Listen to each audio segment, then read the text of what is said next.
Hello, Missosologies. This is Drew Francisco, and welcome to the fourth episode of Missosology Beauty Talks. And today, we are so glad to have our very special guest, the most popular Miss Universe from the Philippines, Miss Pia Wurtzbach. Hi, Pia. Hi! Hello guys! Kumusta? Thank you Mabuti for naman. inviting me here. Kumusta kayo? Mabuti po. Okay And naman. we are joined by Missosology correspondent Amir Gamama. And Hello. for Hi, Pia. Nice to meet and you. yeah. Hi. And former Missosology correspondent and Miss International Marketing Manager, Stephen Diaz. So we will be throwing in some questions, Okay. and we are very excited to hear from you. So Okay. first of all, how are you na naka-community quarantine pa rin tayo now?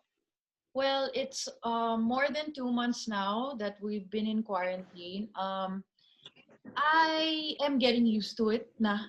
Kasi I feel like the first month was like harder kasi andun yung adjustment ng I got used to being at work every day and I'm working, every day. Hindi ako sanay nandito lang sa bahay.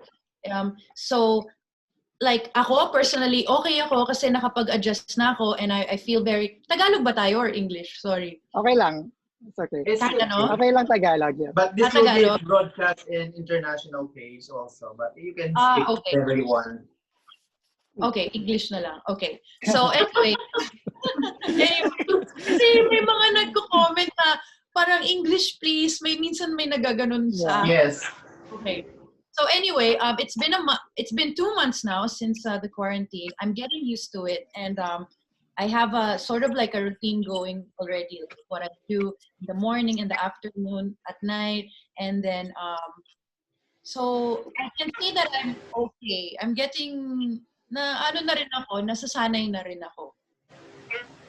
Nakita ko you posted, you made Goldona coffee kanina. Kanina lang ako. Bagong exercise ba? Oo, kasi mahirap siyang gawin na. Na-try niyo na ba siyang gawin from scratch? Yeah, I tried it. Oo, kasi kailangan mo talagang mag-whip ng matagal, ganyan. Mahirap talaga siyang gawin. But okay naman. I'm having okay naman ako dito sa bahay. Actually, mamaya after natin mag-video call, mag-workout muna ako.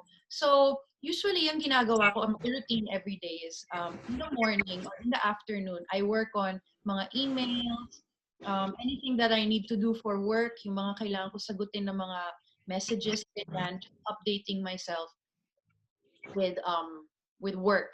Tapos pagka na-finish ko na yung work na part o na-submit ko na yung mga kailangan kong i-submit, then I'll do my workout. Like kunyari ngayon, tapusin ko muna lahat ng work, kasama to yung interview, and then I'll work out. After ng workout, tsaka na ako magsasaya. Tsaka na ako manonood ng TV, kakain, higa, kaya tsaka na ako mag-me time. But work muna, work out, and then me time. Yun yung lagi kong schedule sa quarantine. And then now that we finish the you guys will also see the madaldal pala talaga akong tao. You guys, It's okay. You can always talk. so tapos na yung fundraising na ginawa namin for the face mask. Yeah. Super successful siya because initially we wanted to do 25,000 face masks, which is around 600,000 pesos, but we exceeded that. We went beyond 1 million and we were able to give 44,000 masks and meals pa doon sa mga extra pa na nakuha namin. And now that, kasi diba, it's been 2 months already, so the priorities are starting to change. Parang, siguro there are a lot of masks already and there's like an overwhelming amount of people donating masks. So now I want to change my donation, yung fundraising ko naman. So I've finished the masks, I've set that aside, okay na, I've distributed all the donations.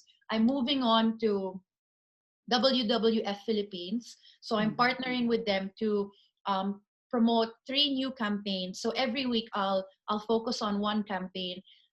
Next week, uunahin namin yung clean drinking water. So watch out for that one. I'll post more about it. But I'm really happy that WWF Philippines, they're very picky with who they choose to be, their advocates. And then they reached out to me because they saw what I did for the face mask. So, ang saya kasi parang nanganak yung fundraising ko. And yan, we would like to commend you dun sa COVID initiative mo. As in, so, super commendable. Thank you so much. So, before we move on to a different topic na, any message to all our kababayans ngayong period na to? Oh, okay. Well, guys, it's so tough. Like, nobody prepared for this, and nobody is prepared, and we're all going through the same things. In some degree or another, lahat tayo may pinagdadaanan, nahihirapan, nagsastruggle, nag-aalala. Um, I want everyone to remember that really we should take care of ourselves, and that's the most important thing. Ang totoong kalaban natin dito yung virus. So let's focus on that. I feel like Sure. because we're at home and we have so much time on the internet and wala tayong outlet to let out our frustrations because of the pandemic, we tend to bicker on each other, and then we fight and pick on each other, and we're bickering. But then nakakalimutan natin to remind each other na, uy, kumusta na ba yung mga family and friends mo? Kumusta na yung mga kapitbahay nyo? May nangangailangan ba ng tulong? Paano ka makakatulong? Spread good news. There's so many ways that we can help out. Kung hindi ka man makapag-donate ng pera, ang daming paraan. So that's what I want to tell our kababayans out there, that lahat tayo, pinagdadaanan natin to. Lahat tayo nahihirapan, but let's just focus on trying to make this work so we can go back to work. So we can go back to hugging our friends, our families, and itong COVID na to parang nagkakaroon ng divide yung mga tao because we're being divided by our political views and alam mo yun, yung mga opinion natin, but I feel like now is the time where we should be united. You know, ang kalaban natin yung sakit. Even though there are some frustrations with like how everything's being handled by the government, I really feel like the focus should be on taking care of yourself and your loved ones. You don't want to be the reason why somebody has to lose their grandma or grandpa. Diba? That's true. Okay. Thank you. That's true. And now, I have nothing to add. Talaga deserves a title. crown ulit natin. Tayo And talaga now, lagi. mag-move forward tayo to yung inaabangan ng mga pageant fans. So, first is, it's been 5 years since you won Miss Universe Philippines in Binibining Pilipinas. Looking back, what do you think was the most challenging experience as a Binibini, both as a candidate and a title holder? As a candidate in sa Binibini, okay, during my year, there were many challenges. My years of joining, many challenges. It's yung challenge of getting over your own insecurities or that voice in your head telling you that you can't make it. Also, another pressure is because I joined 3 times in a row, so every year my pressure na parang naku, baka mapahiyanan naman ako. So those are the challenges. So yung inner dialogue mo that you can't make it and the voices outside telling you that you can't make it is also, you know, those are the challenges. Yeah. Isa sa mga nakita kong challenge din, tingin ko, nung naging title holder na ako, was that I felt like I didn't have any creative input in my clothes and in my costume or in my, you know, like, di ba yung mga panahon na yun, we weren't allowed to wear Filipino designers yet. So it was very frustrating for us because kaming lahat ng batch namin, we wanted to express ourselves through our looks and our style and our clothes, and we wanted to showcase the Philippines through our, you know, our outfits. But that was a year-long struggle. So challenge din yun. That was one of my challenges really. Kasi ang naisip ko talaga nung time na yun, wala namang kasiguraduhan talaga. There's no assurance that I'm gonna win Miss Universe, you know? It's still a competition. Yeah. So I was thinking to myself, if I don't win, what kind of impact can I leave behind? Na kahit hindi ako manalo, meron ako mabago dito sa pageant na to. And I thought to myself, it's about time we wore a Filipino designer. But I didn't want to do it behind Madam's back. So that was the challenge for me that whole year, was just trying to earn my brownie point so that for that important moment, I can ask Madam if I can wear my own. Which worked naman. Pero nahirapan ako dun It must be very, kasi it's very risky eh.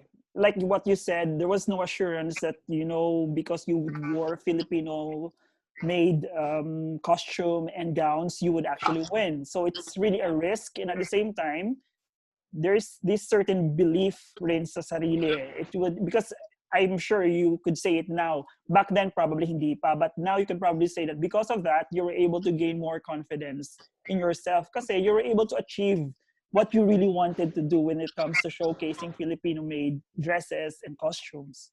Yeah.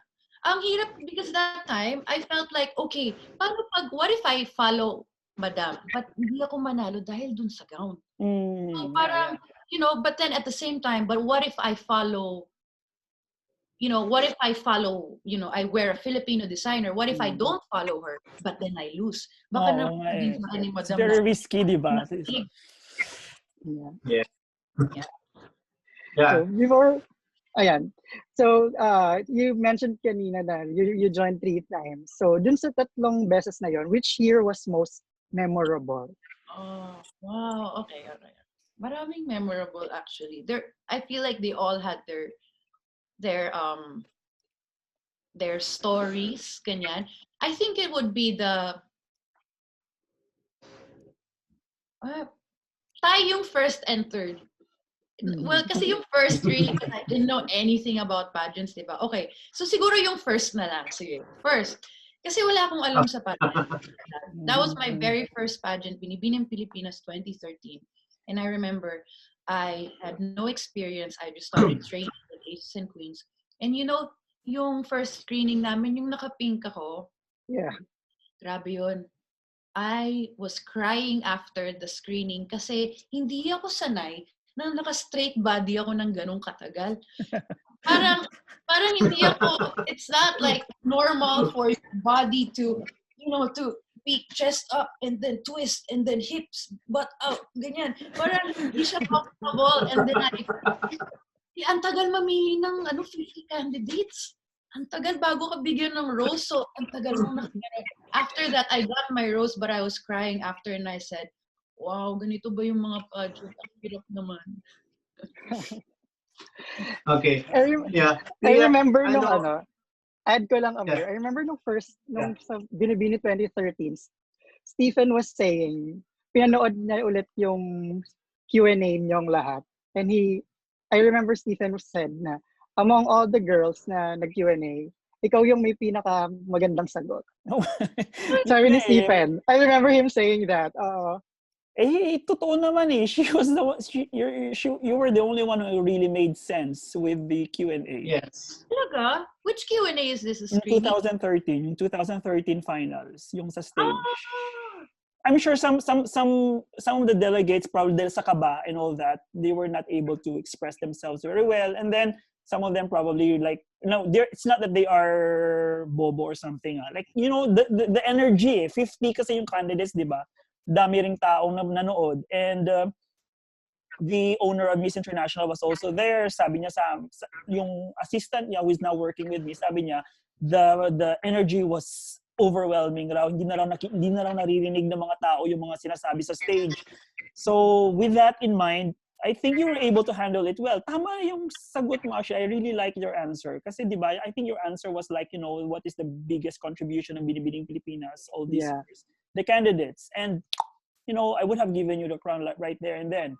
But still, we wouldn't have known what would have happened in 2013 Miss Universe if you went there as Miss Universe contestant. So everything happens for a reason. So, like, ngayon, it's easy to say that, but, everything worked out very well naman. Thank you. I really think that it's I want people to know also that they should be a little take a little easier on the girls, especially when they're doing Q&A on stage. Okay, even the smartest girl, even the smartest, the most studious, the most spontaneous girl. Parang kung wala kang experience speaking to a crowd, especially in a pageant setting, parang it won't work. So, you gotta give these girls credit because I'm sure, alam mo, I feel bad because minsan, di ba, parang inaabangan yung Q&A and then we wait for the girls to make mistakes. Actually, We wait for the girls to make mistakes and then we judge them based on that when, you know what? It's really true. These girls are smart. Some of these women are become lawyers, doctors, professionals, business women. And kinakabahan lang sila. Kinakabahan lang. Alam mo yun? It doesn't mean that, or hindi, parang, ay, ano siya, hindi siya marunong mag-English, mali yung grammar niya, or hindi siya matalino. Parang, ay, kayo kaya, nakakakaba kaya yung ginagawa namin, no? Yeah, that's true. Tapos may time limit pa, di ba? So, sobrang pressure pack talaga siya. Yes. Yes. Okay, Pia, I believe it wasn't an easy journey for you before and after winning Miss Universe Philippines. So what motivated you to work harder? Because I already invested so much of my time when I first joined, and I really fell in love with pageants, honestly. I discovered pageants at the time in my life where I've just broken up with my long-term boyfriend at that time, and I was lost, I was lost. I wasn't getting much projects from ABS-CBN at that time. So parang wala akong ginagawa. Tapos single pa ako. Alam mo yung parang pagod sa buhay ko. So I felt, okay, but kidding aside, no, pageants found me at the time in my life where I was confused about what I wanted to do. And it gave me, parang it gave me direction. It gave me something to do. It kept me busy. So, ayun, tingin ko yung, ano nga ulit yung question mo? Dal-dal ko eh. What motivated you? What motivated me? Ayun, so it's really, kang sumali. Yeah, it's really all the time I've invested already. The first time, nung nag-first runner-up ako, I remember going back home and then crying and then thinking to myself, sayang naman. I was so close. So close. So I went anyway. Yes. To myself, well, if I don't win, I'm gonna be the best first runner-up ever. Like, the best. Kulang na lang, koronahan nyo din ako. Ganon. So, lagi akong nag-a-attend, hindi ako nag-a-absent. Tumira ako ng malapit sa Binibining office. Lumipat ako doon para tatawid na lang ako at di na ako magdadrive. Ganon ako ka-addict sa Binibini. And also, the thing is, when you join, for example, 3 times in a row every year, and then you keep losing, wala ka nang, mahiya ka pa ba? Diba hindi ka nang mahiya kasi you've already reached rock bottom, so you don't really have anything to lose, right? So it's the best place to be. When people think na, it must be so hard to start from the bottom, it's like, it's actually the best. Because then I can, I don't have to worry about risking anything. I don't have to worry about what other people think. They don't like me already, so I'm just gonna have fun, And then that's what I thought to myself. Ganon lang. Nag-focus lang ako na ganon. I had fun with it. Yung third try, nag-enjoy na ako. Kasi nanggigil ako nung first 2 tries. Alala ko, there was an interview na sinabi mo during the second try. Parang nanggigigil ka sa makeup. Parang you didn't know when to put your brush down. Parang ganong sabi mo. Alam mo ba, 3 patong yung pilik mata ko noon. Tapos ilalim, isa-isa kong kinakabit yung individual lash. Isa-isa kong kinaganon. Tapos yung contact lens ko noon, purple. May question pa ako regarding the second try. Kasi di ba during that time, Binibini yung nagbibigay ng gowns sa candidate. Ano yung reaction mo nung nakita mo na the gown you wore during the previous year, suot ng isang candidate nung year mo, nung second year, ni Emma. Si Emma. Yeah, si Emma. Di ba kasi, ang nakakatawa kasi, alam na ni Emma yung gown niya. Hindi niya sinasabi sa akin na yung gown ko, yung gown niya. So ngayon, nung finals na, backstage, finals na, tsaka ako na lang nakita. Sabi ko, di ba? Sabi niya, gumanon lang siya. So, parang backstage, kahit na kunyari, KFC, Emma, diba? Tas Aces ako. Hindi naman yung parang, hindi ko siya kakausapin, ganyan. Parang may mga ganong moments pa rin kami, yung biruan na parang, uy, di ba gawin ko yan? Tapos matatawa lang siya, matatawa lang din ako. Okay na. Alam mo yon, like, I felt like it doesn't affect your chances. Yeah. Because the judges change every year. That's true. But still, it would be nice to not recycle the gowns. Okay. Yung Siguro, third, Drew, we will go now to winning moments in Miss Universe. And then may isang question pa. Meron din ako isa meron pa about ba? Ito muna. not question, Oh, not question. Go. Phone in question from a friend na Okay, sobrang go. fan mo. Nung in-announce nung third try mo na, edi in-announce na yung winners. So, almost all of the front runners natawag na. And then, Binibining Pilipinas International was Janicel, who some others consider as your toughest competitor for the title. Did you feel na ikaw na yung tatawagin for the MUP? Or you thought na, ay, parang napatingin ka pa sa mga kasama mo na sino pa kaya yung pwedeng tawagin? So, eto na nga. Natawag na yung malalakas, di ba? So, iniisip ko, gustong-gusto kong lumingon sa tabi ko para magbilang sa isip ko kung ano yung chances ko. Pero kasi alam ko na pagka lumingon ako, makikita ako ng mga camera. So parang, tsaka magiging meme yun, yung parang isa na lang, tapos sumilip ka pang gano'n, 1, 2, 3, ganun-ganun ba ako, diba? Parang, hindi naman pwede. So, hindi ako tumitingin. Hindi ako sumisilip, hindi ako tumitingin. I was just praying, really. Nung narinig ko na yung pangalan ko, para siyang, alam mo yung ang tagal-tagal mo nang pinapangarap na never mong akalain na tatawagin ka doon sa Miss Universe Philippines na title. As in, ay, grabe. Napaupo talaga ako sa saya. As in, talagang parang, sarap. Ang ganda pa nung pagkaka-announce ni Tony Gonzaga ng name mo eh. Speaking, ang ganda, di ba? Speaking of Tony Gonzaga, actually, Drew, yung this is again an opinion from a hindsight kasi during the past to Binibini kasi parang nerve-wracking yung Q&A, yung flow ng competition, yung contest. Like for example, on your second try, on Pia's second try when hindi ka man lang nag-runner up after being first runner up the year before, masyadong tensed yung atmosphere during that time eh. But when Tony Gonzaga, right? Yes. Became the MC, marami siya mga meme moments eh. Tsaka naging fun yung Q&A. Yung kumbaga, nagiging mas relaxed I think yung mga delegates. And then in your case for example, mas lalong naging relaxed ka. Yeah. And lumabas yung totoong ikaw. Mm-hmm. And no, that's yun. It's really effective. People think na, bakit seryoso dapat yung tanong, bakit nagiging biro, ganyan, bakit nagiging joke time yung Q&A, ganun. Pero it's not really about that. I really felt like Tony was doing it for us. I was actually thinking the same thing kasi marami nagkikriticize sa kanya during that time. And then I realized, if it wasn't Tony who was the MC there, baka iba yung naging resulta eh. Kasi iba talaga yung atmosphere na ginawa niya when she was trying to make all those jokes. Ako naman kasi, like when I watch, I remember I was snowboarding that time somewhere. Dinala ko talaga yung computer para lang manood that night. And then the next day, sabi ko, hindi na ako mag-snowboarding in the morning, sa hapon na lang. Because, I wanted to watch. And hindi ako inantok kasi nga, ang saya-saya. Nakakaloka si Tony Gonzaga. Usually kasi ang Binibini is a 2-night event.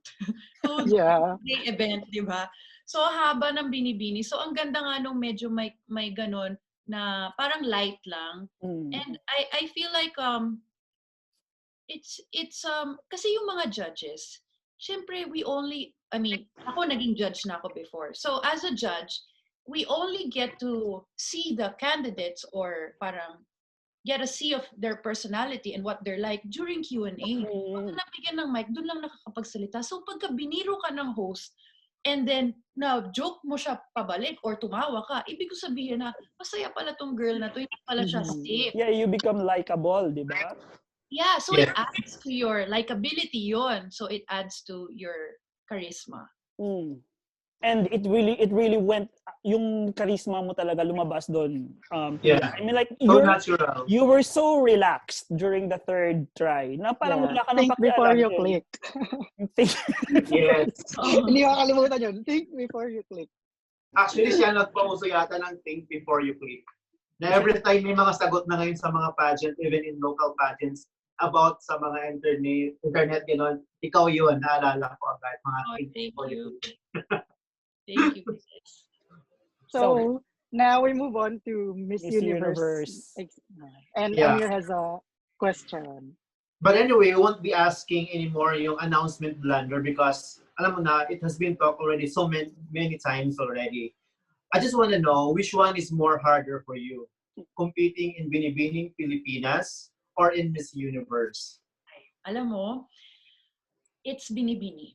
Mas mahirap ang Binibini. Binibini. Oh, really? Yeah, and the other girls will say the same. Sila Janine Tugonon, yung mga nag-join din a few times, they will say the same thing. And I've heard them say the same things also. It's harder. It's a bloodbath at Binibini.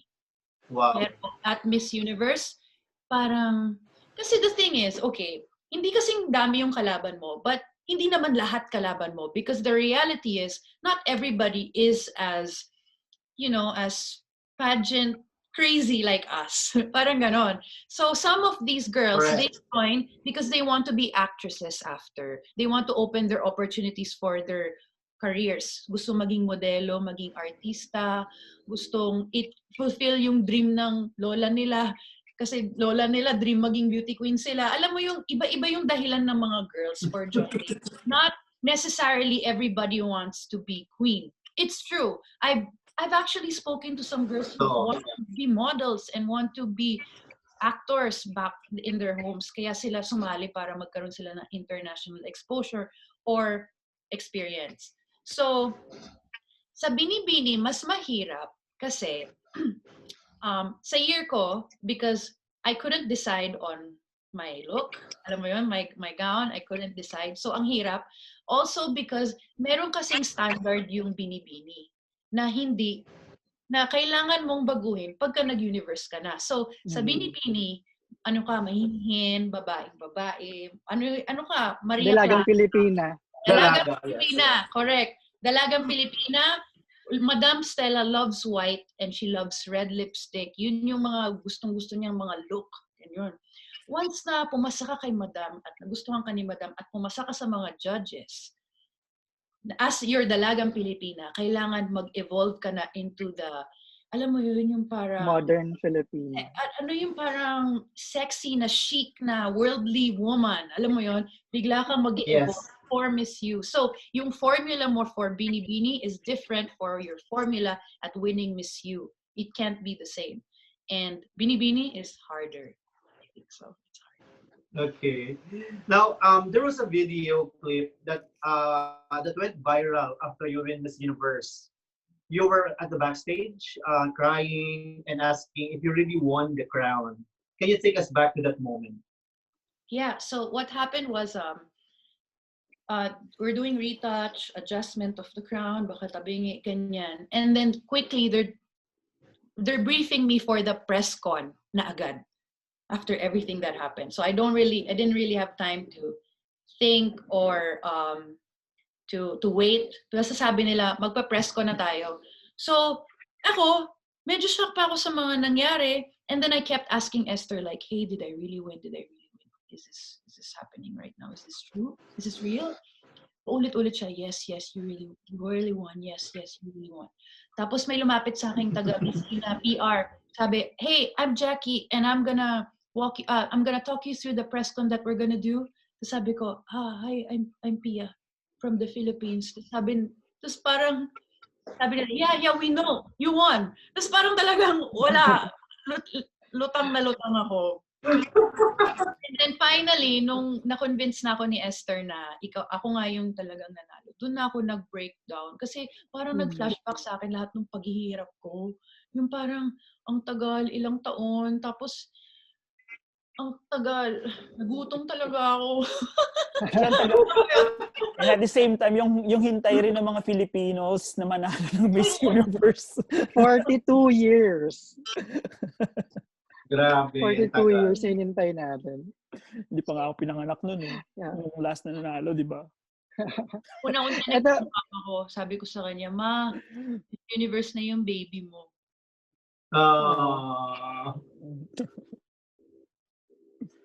Ito may Oh, go. Sorry. Go. Before tayo mag-move forward, question, paano mo na-convince si Madam Stella that you are going to wear that red and blue gown sa prelims and finals? Oh, okay. So, dito pa lang sa Philippines, ay, alam mo, meron akong picture nung dapat na gown ko. Ay, Love it. Meron akong picture nung dapat, may nag-send sa akin. Kasi, meron akong picture na suot ko siya. Maluwag sa akin, size 6. Eh, syempre, nung mga panahon na yun, Mayat ko, ka na. fighting form. So, pero may nahanap akong picture niya on a model. Hindi ko siya suot. Pero ito yung itsura niya. Yung nag-post is, anyway, hanapin ko muna. Tapos, It's okay. so yung nangyari doon sa gown, sa mga gown, kasi ako yung last na nag-compete out of all the binibinis for that year. Di ba nauna si Ann Collis, tapos si Rogelie, tapos si Janicel, tapos si Christy, ako. si Christy. Ganon.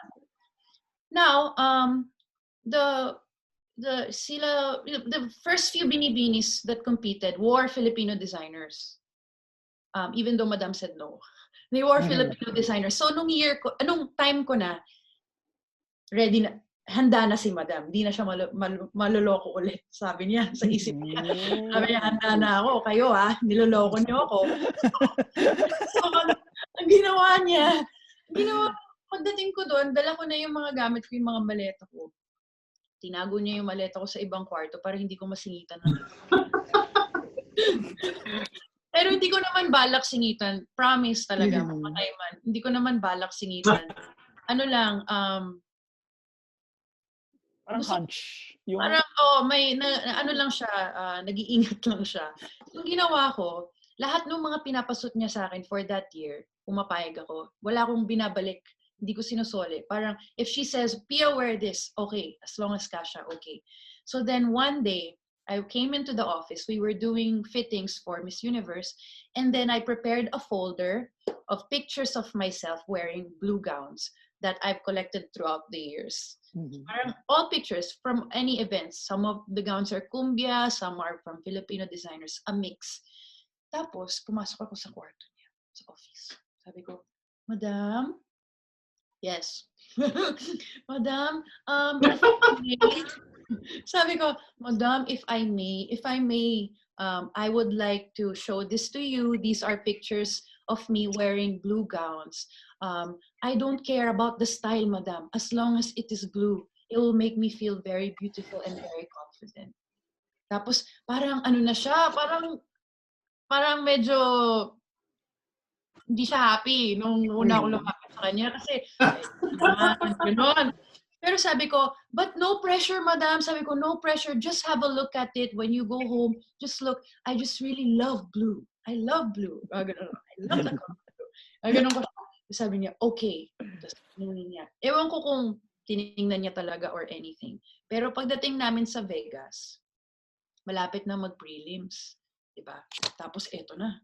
Papasuot na sa akin tong gown na to. Grabe. Teka, nasa I'm so, masyado akong na-intrigue ka sa gown na Ang yun. galing mo doon, Talagang, Sobrang na-convince may intrigue tayong lahat dun sa gown na dapat isusuot niya. Oh my God, ito na. Yeah. Black? Oh. Black and silver. Black and silver. Okay. Pwede ko tong i-forward sa inyo ngayon. Okay. Dun kay Bong sa Bong. Yeah, Bong can actually. Bong, yes. Yeah. Okay, I sent it. So that's the gown. Black pala yung kulay. Black with silver. Silver. Yeah. Pero maganda yung fit dun sa model. Sa akin, hindi ganyan. Anyway, tsaka bitin siya. So then we were trying that gown on sa lobby. Sa lobby kami. Kasi yun yung susutin ko sa prelims eh. Tapos ngayon, hinihila ni Madam. Pagkahila niya sa babang ganon, ito naman yung bumaba. Sabi ko, Madam, kasi nasa lobby kami ng Planet Hall. Tapos pag inaangat ko, hinihila niya. So ako, angat siya. Hila. Ganon kami. Tapos si Jonas, si Mama Jay, nandyan. Nood lang, alala na rin siya. Ganyan. Tapos, pinagalitan kami ni Madam nung nalaman niya na meron kaming backup gown. Galit siya. Tapos, kasi tinatawag na ako parang 8 p.m. Kailangan nakabalik na ako sa room ko. Tapos 7:45 na, wala pang decision. Tapos sabi niya, why did you go behind my back? I knew you would do this to me. Sabi niya. So, syempre, nag-alala ako na parang, Madam, nagpapaalam na ako eh. Hindi ko pa naman sinusuot.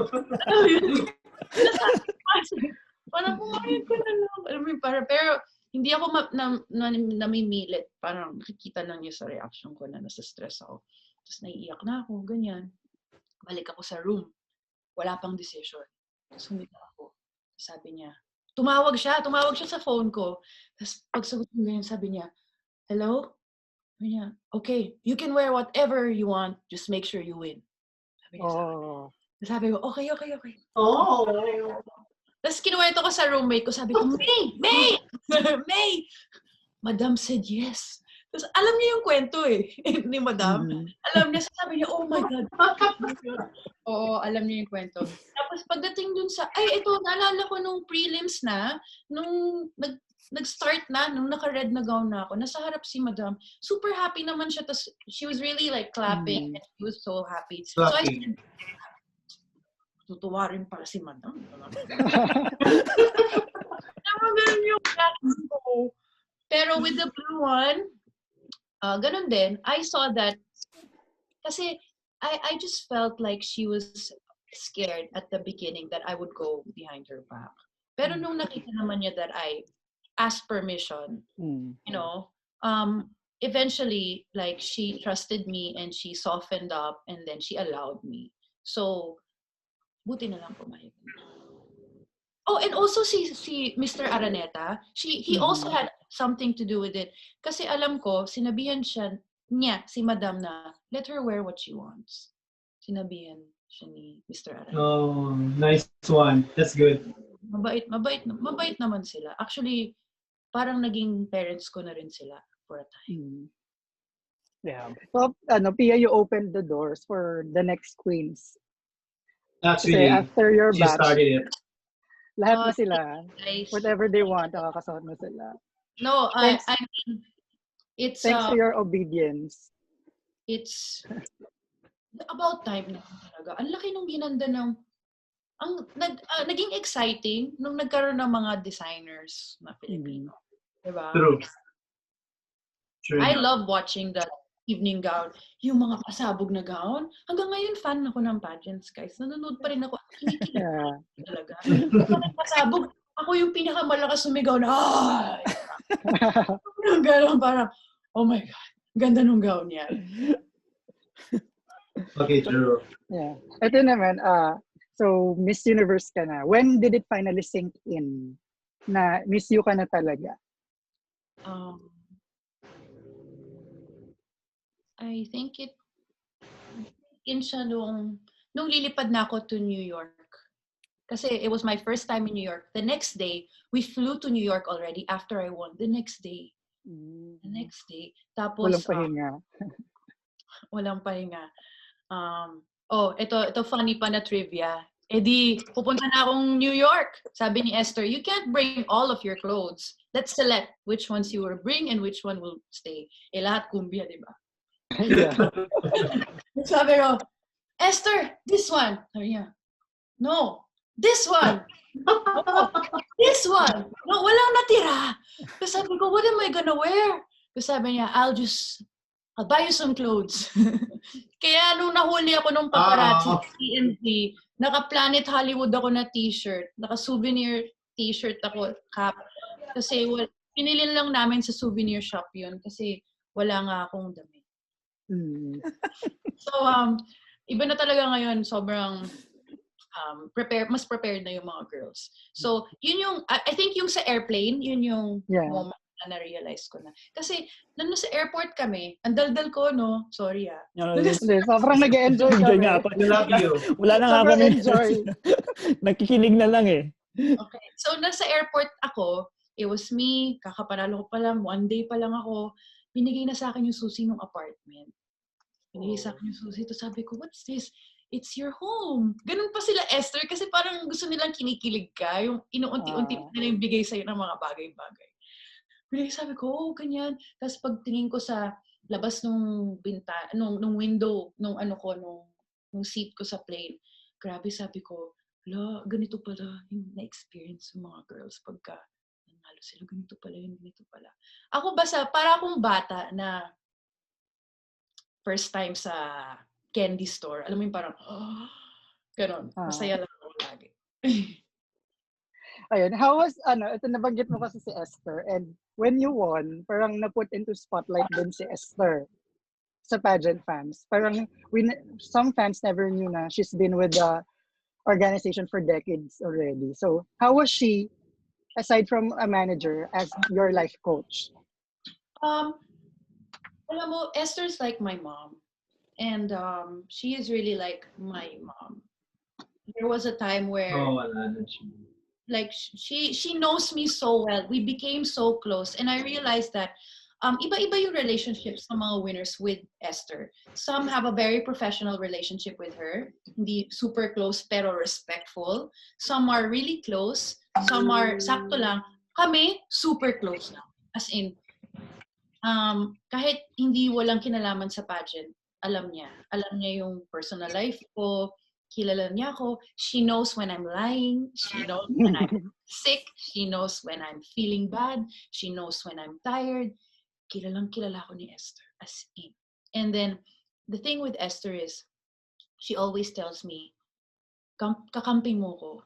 Sabihin mo lahat sa akin, kakampi mo ko kahit mali, kahit masama. Kasi I will be your first line of defense. So, wow, nice one. Grabe talaga si Esther. Alam mo, ilang years na siya sa Binibini. Nung ako sumali, 17 years. So now, more than 20 years na. 20 years. Yeah. Ako, parang sabi ko, siya yung totoong Miss Universe. Hindi siya na-throw. Yes. Do you still keep in touch ngayon? Yes, of course. All the time. Bago nga nag-lockdown, nandito sila nila. Catriona, nung si Catriona pa yung reigning, nakapunta na siya dito sa place ko. Tapos, tuwing nasa Pilipinas sila, I always make time to see them and to say hi very quickly. And we still keep in touch up to now. Kasi, some of the endorsements are still under Miss Universe. Oh. So, I'm still in contact with them. Actually, one of the fans sa Facebook, I think, or I'm not sure if it's Facebook or Instagram, was asking if you are still under IMG or half IMG, or what is the professional relationship between you and IMG right now?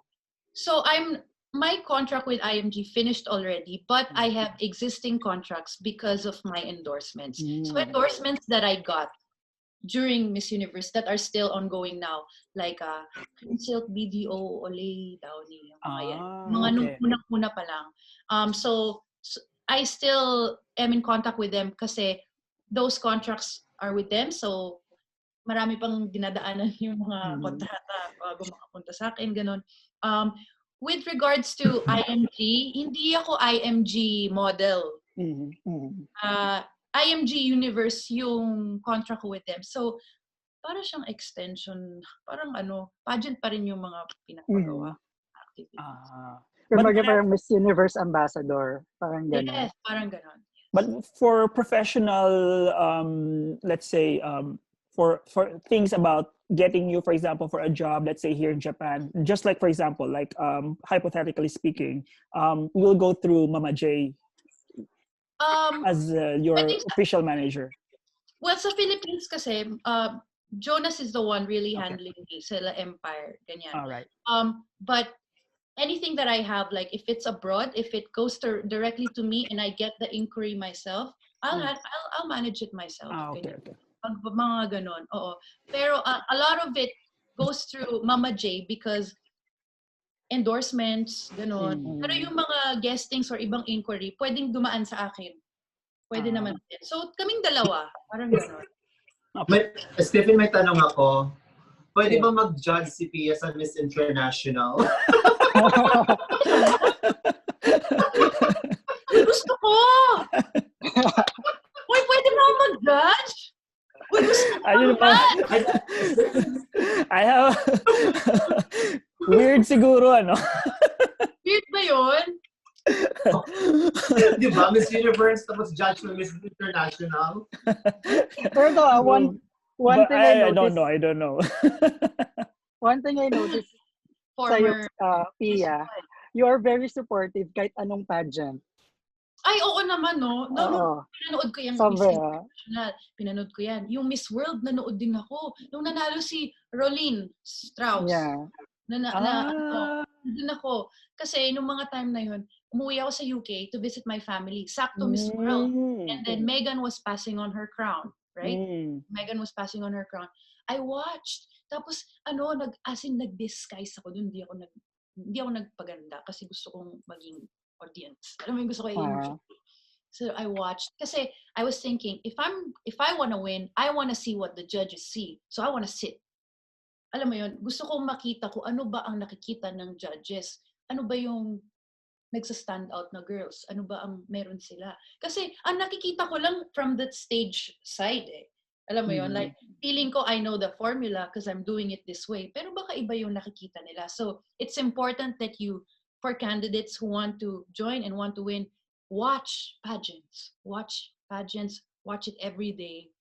Really observe. And another advice for girls who want to join, ito ginagawa ko dati. I'll watch a pageant from start to finish. Yung hindi ko pa alam yung winner.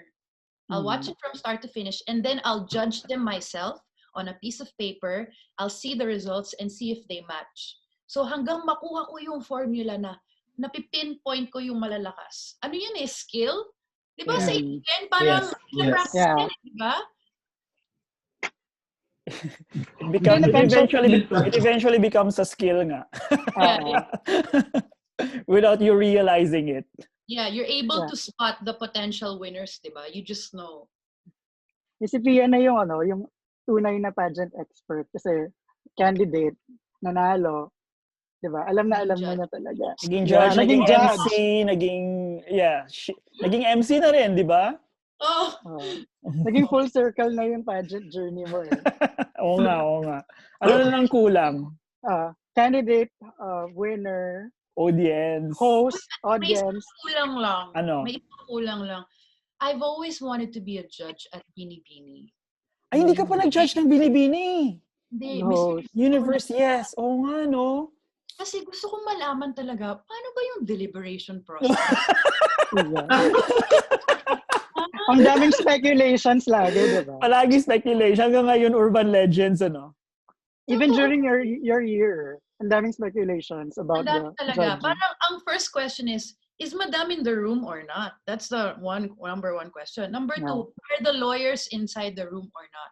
Number three, is there anybody from Binibining who's in the room and trying to sway the decision? Yun yung gusto kong malaman. Parang who decides? Like, and how do they decide? Parang may mga picture ba? May mga points ba? Parang gusto kong matutunan yun. Sayang kasi wala na sa Binibining yung Miss You.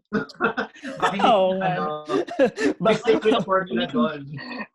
Pero diba, nung time nyo, nung 2015, na nagbigay yung title na intercon kay Christy. Pero diba, nag-compete na siya doon before. Yeah. Tapos gusto nila magpalit ng crown si Supra, si Rogelie, and si Christy. Remember? Yeah.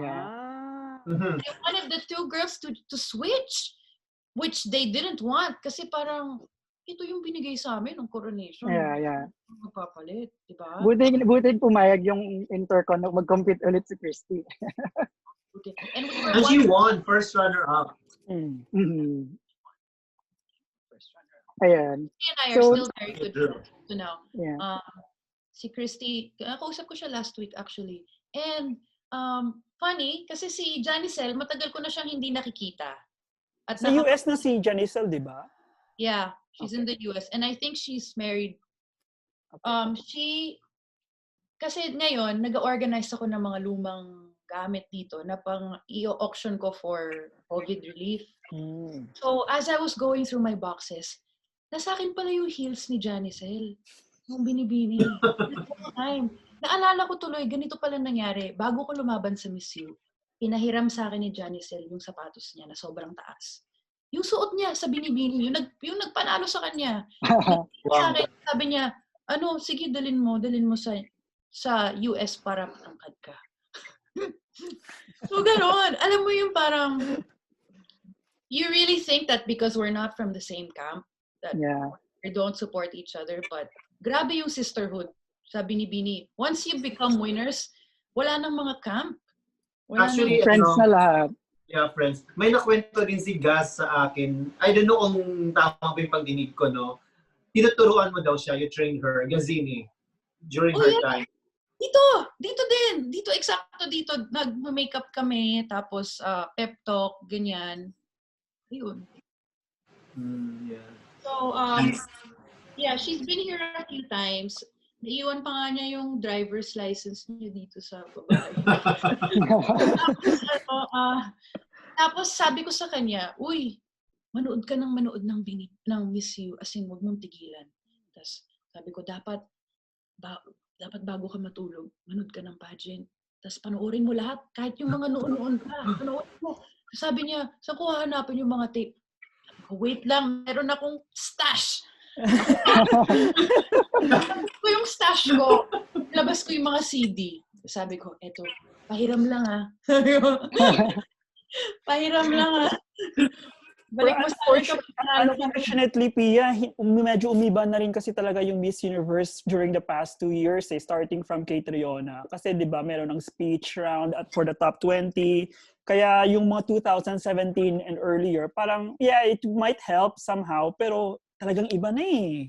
Iba na rin. Yeah. It's changed a lot. Although, 2015, alam niyo ba na dapat may speech din kami? Okay. Speech din kami dapat. For the top 15? For everyone. Pina-prepare lahat kami. So, siguro sa top 15, pero lahat kami pinag-prepare. What was the topic? Medyo last minute na. Ano yung topic na binigay sa inyo for the top 15? Or prepare a speech and prepare a quote by a famous person, living or quote. Living or not. Living or not, or a famous basta quote or something you learned from a famous person, something like that. And tapos ang napili ko, Steve Jobs, nung panahon na yon. Yun na napili ko. Meron siyang quote na ang tagal na kasi guys eh. So it's okay. Totally understandable. So Steve Jobs napili ko something about that. But then when they realized siguro that medyo last minute yung requirement nila na speech because they required us to write the speech while we were at Vegas already. So, medyo last minute. So, they decided to take it out from the show kasi baka hindi magandang tingnan na hindi masyadong prepared yung girls. That's true. Yeah. Correct. So, yun. Yeah. So, like, yeah, go Stephen. Tatanungin ko lang sana, what do you think about the recent format of Miss Universe? Like your personal opinion lang. I mean, there's no right or wrong answer. It's the one with the continents, di ba? Continents, and then afterwards may speech sila, and then from the speech doon na siya isa-slash into 10 finalists. I think diba, it starts with 15. During your time I think 15 or 16 yata eh. And then nag-swimsuit kayo kaagad, and then from swimsuit slash into 10 for evening gown, and then top 5 lang yung nagsi-speech. Right. Top 5 lang din ang nag-evening gown ngayon. Top 10. Top 10. Evening gown and swimsuit. Okay. I like the new format. Kasi, gets ko na mayroon na nagagalit. I understand why. Because there are girls who prepare, especially from South America. Siguro, if there are only 5 slots for Latin America, kulang siguro yun because everyone's prepared, right? Oo nga eh. Yeah. Lang siguro yun. So, I understand the frustration. But, we have to understand this. The Miss Universe is a show that is shown worldwide. So, they want to cater to everyone, not exclusively to one region. So, they want diversity on the floor. Yun yung nagigets ko. Ganyan kasi si IMG. Alam mo yun, parang so nagigets ko yung vision nila na diverse. They want everyone to be represented.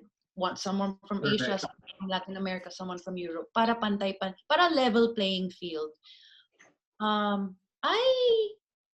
At first, naisip ko na sayang siguro yung mga ibang kailangang mag-prepare palalo kasi konti lang yung slot sa region nila. But it actually is good for the ones that never make it because mahina yung sash factor nila at natawag. Diba? That's Oy, true. paano alam ni Miss Paula, ni Paula yung sash factor na word? Na term, yeah. Na malakas yung sash mo, so kaya nakakapasok sa top 15 or top 20. Sabi niya ni Judge kasi ako, sabi niya, judges, remember, okay? We're looking for Miss Universe, regardless of the sash factor. So, sash factor. Wala. Si Mata. Pero speaking of yung sash factor, did you ever feel na dahil Philippines ako, makakapasok ako or may pressure talaga? Hindi, na-feel ko napasok ang Philippines. Mm. Diba? Parang na-feel ko napasok ang Philippines kasi every year pasok. But at the same time, I also understood that it's up to me. So if I make a mistake, I don't want to be the one to break the streak. You know? Every year, nagpa-place tayo eh. Since Venus. I didn't want to be the one to break the streak. Mamaya sabihin ng mga tao, see, dapat di na kayo magpadala ng half. Sabihin ng mga tao, di na kayo magpadala ng mga artista, ganyan. Pero, ayun, okay naman. Yeah, but one thing which is really admirable with you, Pia, is that yung name mo lang actually yung parang half. Kasi yung packaging mo during Miss Universe was very Asian eh. Oy, thank you. Kung hindi Wurtzbach yung apelyido mo, I think normal people wouldn't have thought na half ka eh. Kasi very Asian talaga yung yung packaging. And at the same time, I always tell this to Drew and to everyone in Missosology, since the very beginning, nung nanalo ka na, sabi ko, one thing that I really, really like about you was that you did not fake your accent. Correct. Oh, thanks, guys. That is true. Which is for me, kasi before, kasi I was an English teacher here in Japan, nagtuturo ako ng English. And then I always tell people, you really don't need to emulate a certain accent. Just be true. The important thing is you relay your message to the audience. And then that's what makes you charming and more exotic, kumbaga. Kaya yun, sabi ko na-appreciate ko talaga yung, I really like this. I really like Pia. Kasi, yung totoong lumalabas yung totoong self, hindi ka na, you didn't even think like, did I pronounce it right? Is my accent perfectly Hollywood accent or Californian accent or whatever accent? It was very Filipino, very Asian, very exotic, and very true.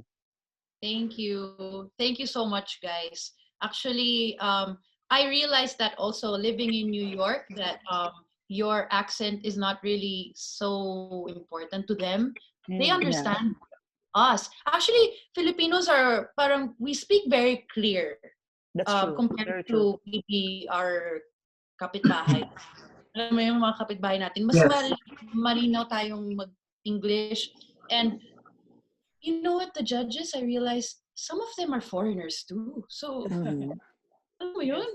Some of them don't have perfect English. So, they're not looking for, it's not a quiz bee. Hindi naman to patalikuhan. Don't worry about the girls. Don't worry so much about your accent. As long as you get to send your message across. May question ako during what we call this dress rehearsal. Kasi di ba pumasok ka sa semi-finalist, sa top 5. Na-feel mo ba na ikaw na yung mananalo? Parang may gut feel ka ba doon? Na parang, or may kaba-kaba na baka sakali hindi pala ikaw, practice lang ang binigay sa'yo, parang gano'n? Sino-sino, if you could still remember, sino-sino ba yung pumasok sa top 5 sa dress rehearsal? Kasi may mga tao na hindi alam eh. I forgot. If you could still remember. Pia, maybe probably you remember, hindi? Or you already forgot na? Parang Singapore, Netherlands, Peru, yes. Hindi ko makakalimutan si Peru kasi gusto Sabi mo na rin eh. bumalik sa likod at mag-makeup. Ayaw niya nang mag-dress rehearsal. Kasi natatenga kami, ay na-hold kami from preparing for the real thing, di ba? So yun yung mga moment na sabi ko, ano ba yan? Sa ibang rehearsal, hindi naman ako natatawag sa top 5. Ngayon pa ako natawag. Kailangan ako. Sabi ko,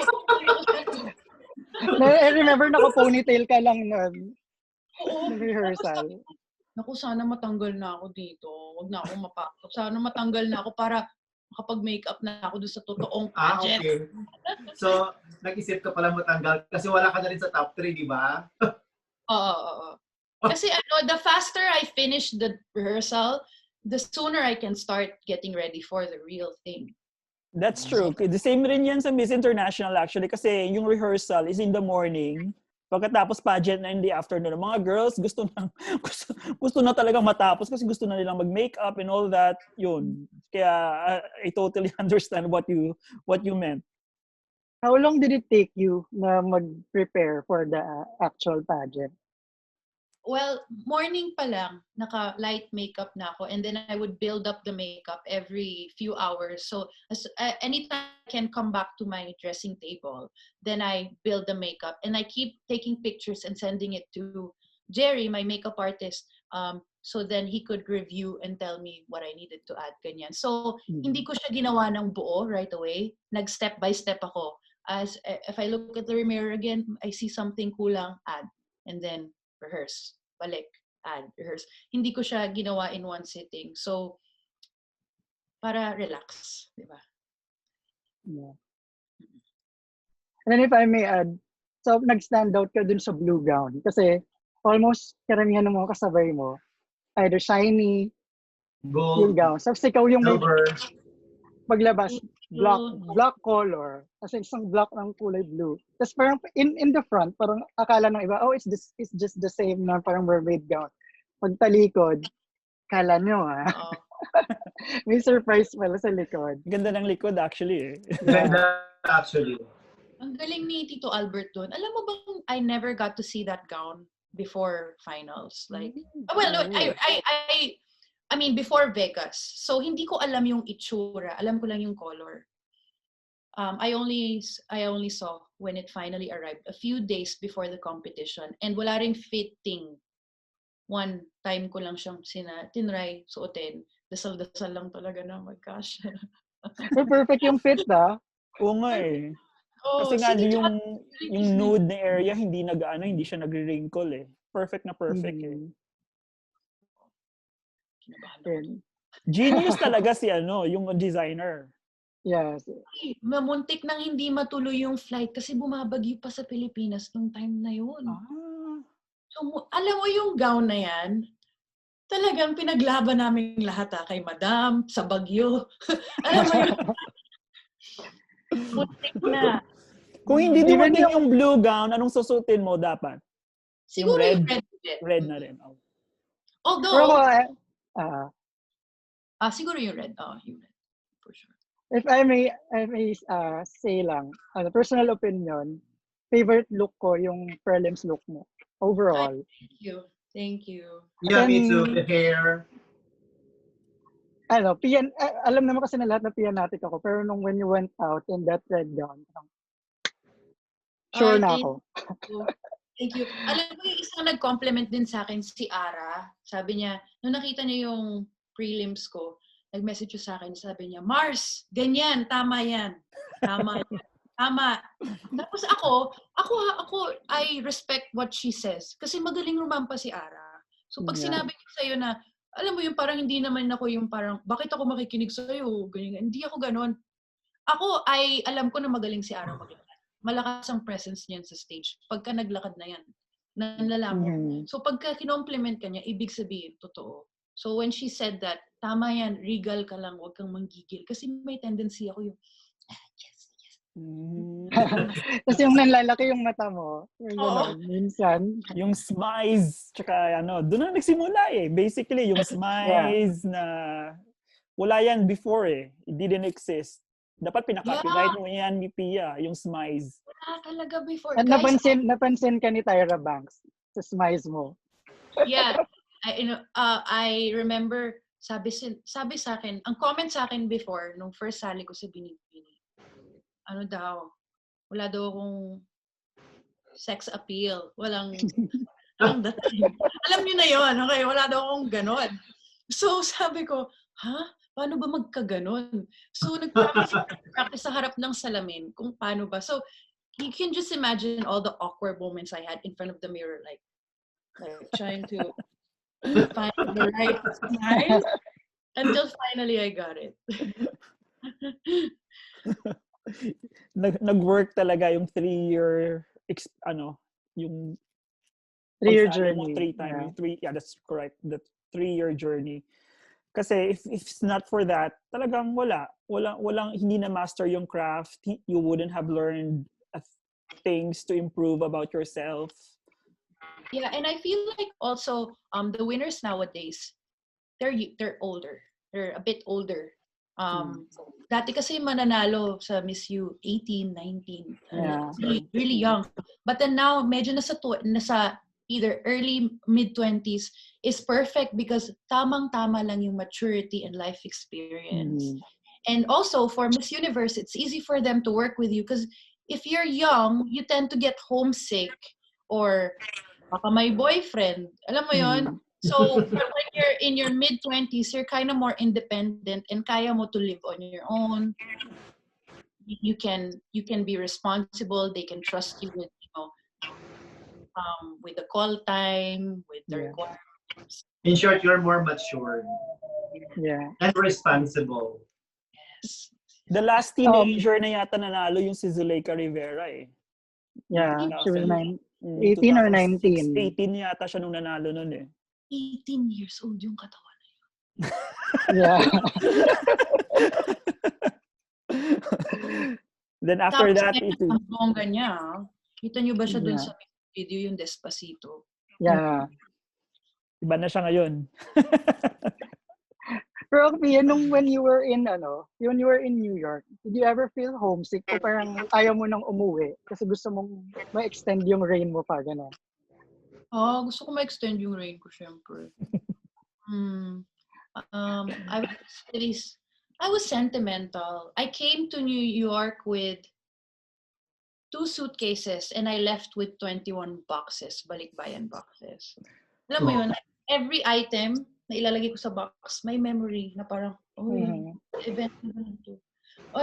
Sinuot ko to nung ganito, ganyan. Alam mo yung parang lahat may memory.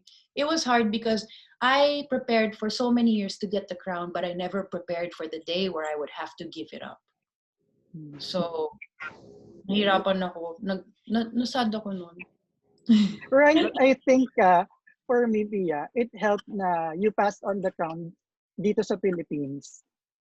Kasi sobrang yung love and affection sa'yo. Parang hindi ka naging parang, you're now a former Miss Universe. Ang regard pa rin sa'yo, you're still the Miss Universe. Even after napasa mo na yung crown nun. I realized that it's really true when you pass on your crown to in your home country. Kasi you don't feel like, kasi pag nasa abroad ka, pag nag-pass ka ng crown, uuwi ka pa. Correct.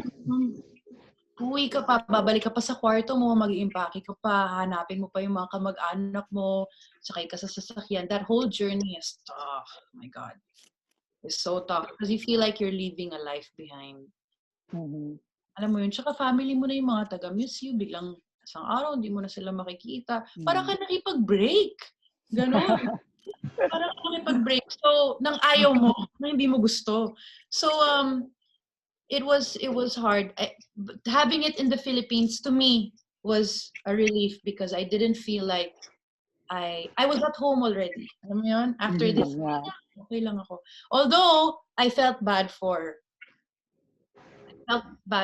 Maxine. Kasi kaibigan ko si Maxine eh. Saka na-feel ko yung kukwento siya sa akin na pressure siya that the pageant was happening in the Philippines. So she felt the pressure from everyone. Yeah. And, I nakarelate ako dun sa kanya. Kasi naramdaman ko rin yung pressure eh. And sa akin, Vegas pa yun na.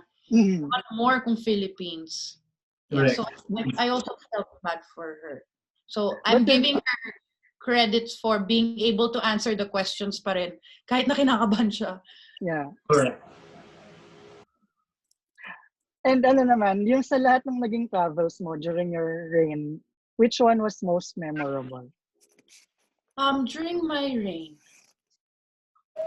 the first place I traveled to during my reign was, I think, Indonesia. Oh, Yung ano, Or yung foreign.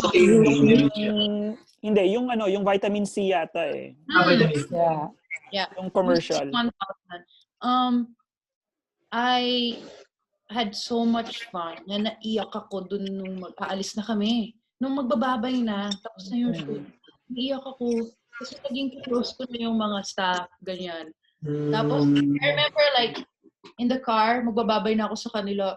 Nag-iiyakan kami sa sasakyan. Nakakaloka. Nag-iiyakan kami. Tapos sabi ko kay Esther, if it's gonna be like this all the time, every time we visit a new country, like, how am I gonna do this? Tapos sabi niya, yeah, you'll get used to it. Ganun siya. So, I feel like your firsts are always very memorable. That's true. Tapos punta ka rin ng Ecuador, right? Yeah. Ecuador, Panama. may isa pa. Peru? No. Peru, yes. Oh, ayan. Sa Colombia. Drew Pianatics rin yata ako eh. Oh. Well, fairness ang dami mong napuntahan sa Latin America. 3, pero hindi ako nakapunta sa Colombia. Hindi naman pumunta actually yung mga winners sa Colombia eh. Actually, hindi. Kasi may issue actually yung Miss Colombia na yan eh. Because for Miss Colombia, I think most of you probably don't know this. Kasi sa Colombia, this is based on what my Colombian friends tell me. Sa Colombia kasi, if you win Miss Colombia, you are Miss Colombia for Colombia. Kumbaga, if you win Miss Universe, bonus na lang. But the people want you to win Miss Universe eh. Pero kung if it comes to priority, mas priority talaga nila that you will serve Colombia. Ganun raw yung story. Kaya nga, I think you've read the news recently na yung Miss Universe Colombia is a different organization. Yeah, different organization na rin sila. Because Paula is a little bit, disappointed with the Colombian organization raw eh. But, that's the thing about Colombia eh. So you, actually when you see Miss Colombia compete in Miss Universe, usually tapos na yung reign niya as Miss Colombia. Kumbaga na patong na niya sa next queen. Yes. Parang a year in advance sila. Oh, ganun. Kasi same at Venezuela din. Venezuela at the same time. Pero iba yung Colombia talaga eh. Iba talaga yung Colombia raw. Kaya nga hindi sila usually nananalo eh. Although nagra-runner up, pumapasok sa top 5, pero mahirap panalunin yung Colombia. Because of that priority nga eh. Kaya pala I also noticed that medyo high regard sa kanila yung Señorita Colombia, di ba? Yes. Parang very busy. Parang life-changing. Di ba? Pagka one year schedule mo meron na eh. Punong-puno yung buong schedule mo niyan for visiting different provinces and regions in Colombia eh. Ganon siya kaiba. Kaya eventually this year I think umiba na talaga ng like they found a different owner na for the Miss Universe franchise. Si Barasa pa rin ba yung designer? That's one thing that I think the last Miss Colombia was Baraza pa rin. Okay. Oo, parang Baraza pa rin siya. Yeah.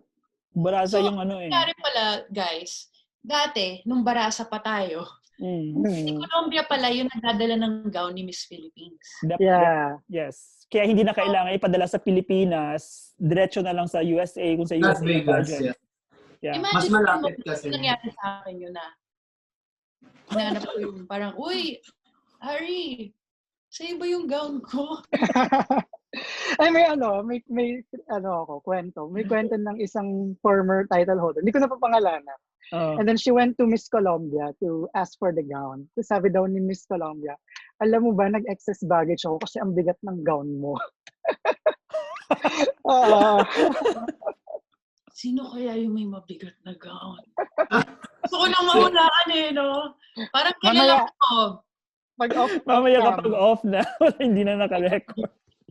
Ayun, balik tayo. So, dun, di ba yung travels mo, one that saddened most fans is hindi ka nakapag-portray Indonesia during your reign. And finally, last year, Finally, long overdue. This Nakapunta year, ka na. was it this year or last year na nag-judge siya?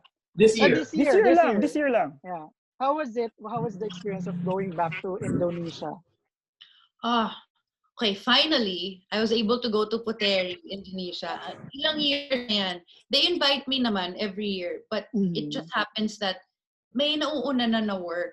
Because the thing with me is you kind of have to book things a little bit in advance kasi most likely may ginagawa na ako. But this year was perfect kasi sakto nasa Jakarta ako for UNAIDS, and then Anin messaged me, si Anin yung Miss Indonesia. Miss Indonesia, yep. She said, "Uy, okay ka ba mag-job?" Sabi ko, "Oo naman. Andyan na ako." Sabi ko, "Hindi nyo na ako kailangang ilipad. I'm there. Okay, sige, go." Kasi hindi na rin ako kasi I think last time meron pang chismis na issue na yung TF daw, hindi daw ako happy sa TF. So sabi ko, huwag niyo na akong bayaran, pupunta na lang ako. Kasi ayoko na isipin ng mga tao na yung money speaks, alam mo yung gano'n na pag malakas ng TF, tsaka lang ako dumadating. Hindi gano'n. Correct. And that's never the reason why I couldn't do it before. It was really about the schedule. With pageants like this, I love pageants. You know, I love her. So I will do it. Pia, you met a lot of international title holders already. And I believe you also met the reigning Miss Universe. So what can you say about the reigning Miss Universe, Suzy Bini? Ay, naku si Zozy, I met her in Puteri. I liked her because during the competition, like, nadala ko sa answer niya and yung presence niya, I felt like natiri-eyed pa nga ako nung nanalo siya because I really felt like she was representing a lot of women who didn't feel like they were beautiful because they didn't have long hair. Alam mo yun? Or for whatever reason, maybe the color of their skin. Like what Zozy said. Pero hindi. Like, ang galing niya. Super natuwa ako. So, ngayon, when I met her, she's actually really bubbly, Like, pagka na-meet mo siya, kasi ang regal nung dating niya. But when you talk to her, she's actually like really bubbly. And sana I get more chance to hang out with her after all of this is done. Which I feel like extended naman yung reign niya. Feeling ko naman mukhang extended yung reign niya. So, I still owe her a dinner or coffee. Mukhang may extend nga yung reign ni Zozino. Yeah. And in You fairness, have any idea kung kailan ang Miss Universe for this year? I heard Wala December. ako. Kailan ba yung Miss Universe? October 25, MUP. Oh yeah, by the way, what is your role with MUP, Pia? Do you have any direct role or ano lang? Unlike Shamsi and Leah, Andrea. No, they asked me though. They asked me to be a part of the committee, but I gently refused kasi I have other priorities in my life now. I'm working. That's true. I'm trying to write a book.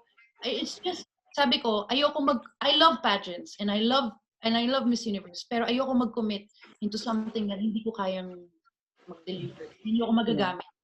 Kasi wala rin ako lagi dito, wala akong oras. That's true. Yeah. So sabi ko, just call me when you need a former candidate to do a pep talk or to talk to the girls, to give advice. Sabi ko, okay na okay sa akin. I'll help you guys out. But when it comes to having a role in the committee, parang hindi ko pa kaya. Okay. So we go now. Drew, meron pa ba? I think yung we go now question for mo. her plan. Yes. Yung question mo about the book. Yeah, kasi I heard, Pia, you are working on your book right now. Yes. So can you tell us more about it and what are your inspirations or your motivations in working on your book? So, ang kwento nitong libro na to, na-inspired ako kay Lauren Conrad. Lauren Conrad joined The Hills, if you guys remember. Years ago pa to. And then when she joined the reality show The Hills, she came out with a book called LA Candy. That's where I got the inspiration from. Sabi ko, I wanna write a story that's loosely based on me. So parang ako, pero hindi ako completely. I more. I added more. May mga binawasan ako, may mga tinanggal ako, may mga tinanggal ako. Ginawa ko siyang very juicy based on the stories I'd hear from the other girls or based on experience. Whatever I see in pageants, I included in the book. So it's a really juicy story of a failed actress. Sounds familiar, di ba? Of a failed actress who joins a beauty pageant and is trying to win. So, without revealing too much of the mga twists and ending, yung mga challenges niya, tama ba yung camp ko? Yung mga tanong niya, bakit hindi ako sinusupport ng boyfriend ko? Yung mga ganun. At parang, ganito ba talaga yung mga pageants? Alam mo yun? Yun yung mga questions, yun yung mga challenges. I made it really funny, light, easy to read, juicy, and ang importante sa akin at the end, merong mapupulot talaga na kwento. Na kwento? Or leksyon. Yun, sa kwento. Okay. Kailan ba to with the launch? I hope you will invite us during the launching or to the publishing of your book. Yes. Will it be within this year or yes. next year? This year ba yan, are we expecting it within this year or a little bit more time? Hindi ko pa alam. Kasi dapat this year. Actually, dapat nga ngayon nilo-launch na namin to. But because of what happened with COVID, it looks like it's gonna be pushed back a little bit. Although, I know that Catriona is also coming out with a book with ABS-CBN Publishing. Mauuna lang yung sa akin. So, mauuna yung sa akin, tapos yung kanya. Kasi, I think, ayaw nilang pagsabayin. Magsabay. Sige, message mo lang si Bong for invitation. Pupunta kami. Si Bong? Oo nga. Saan ba siya? Ayaw niya magpakita kaya. Ayaw niya magpakita. Ayaw talaga. Siya yung ang dami na niyang na-collect ng selfie from you. Okay. Tapos pinapadala niya sa amin, pero palaging wala siya sa selfie.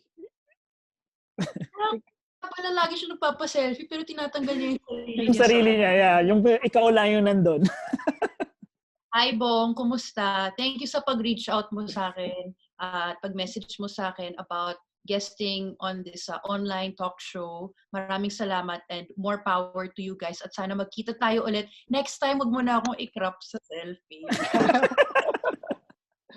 So, sobrang random lang nung naisip niya. Sabi niya, message ko kaya si Pia. Sabi ko, pinapollow ka niya, diba? Sabi niya, oo. Sabi niya, sige, message ko. Sobrang nag-freak out kami nung sinabi niya. Nag-reply na siya. Oo. Tapos ako parang, what? As in, napasigaw din ako. Napa-upgrade ako tuloy sa Zoom. Hindi namin in-expect. Ako naman ang magko-question. Okay. Yung Missosology ba, may forum pa rin? Yeah. I'm not active anymore sa forum. Buhay pa rin siya.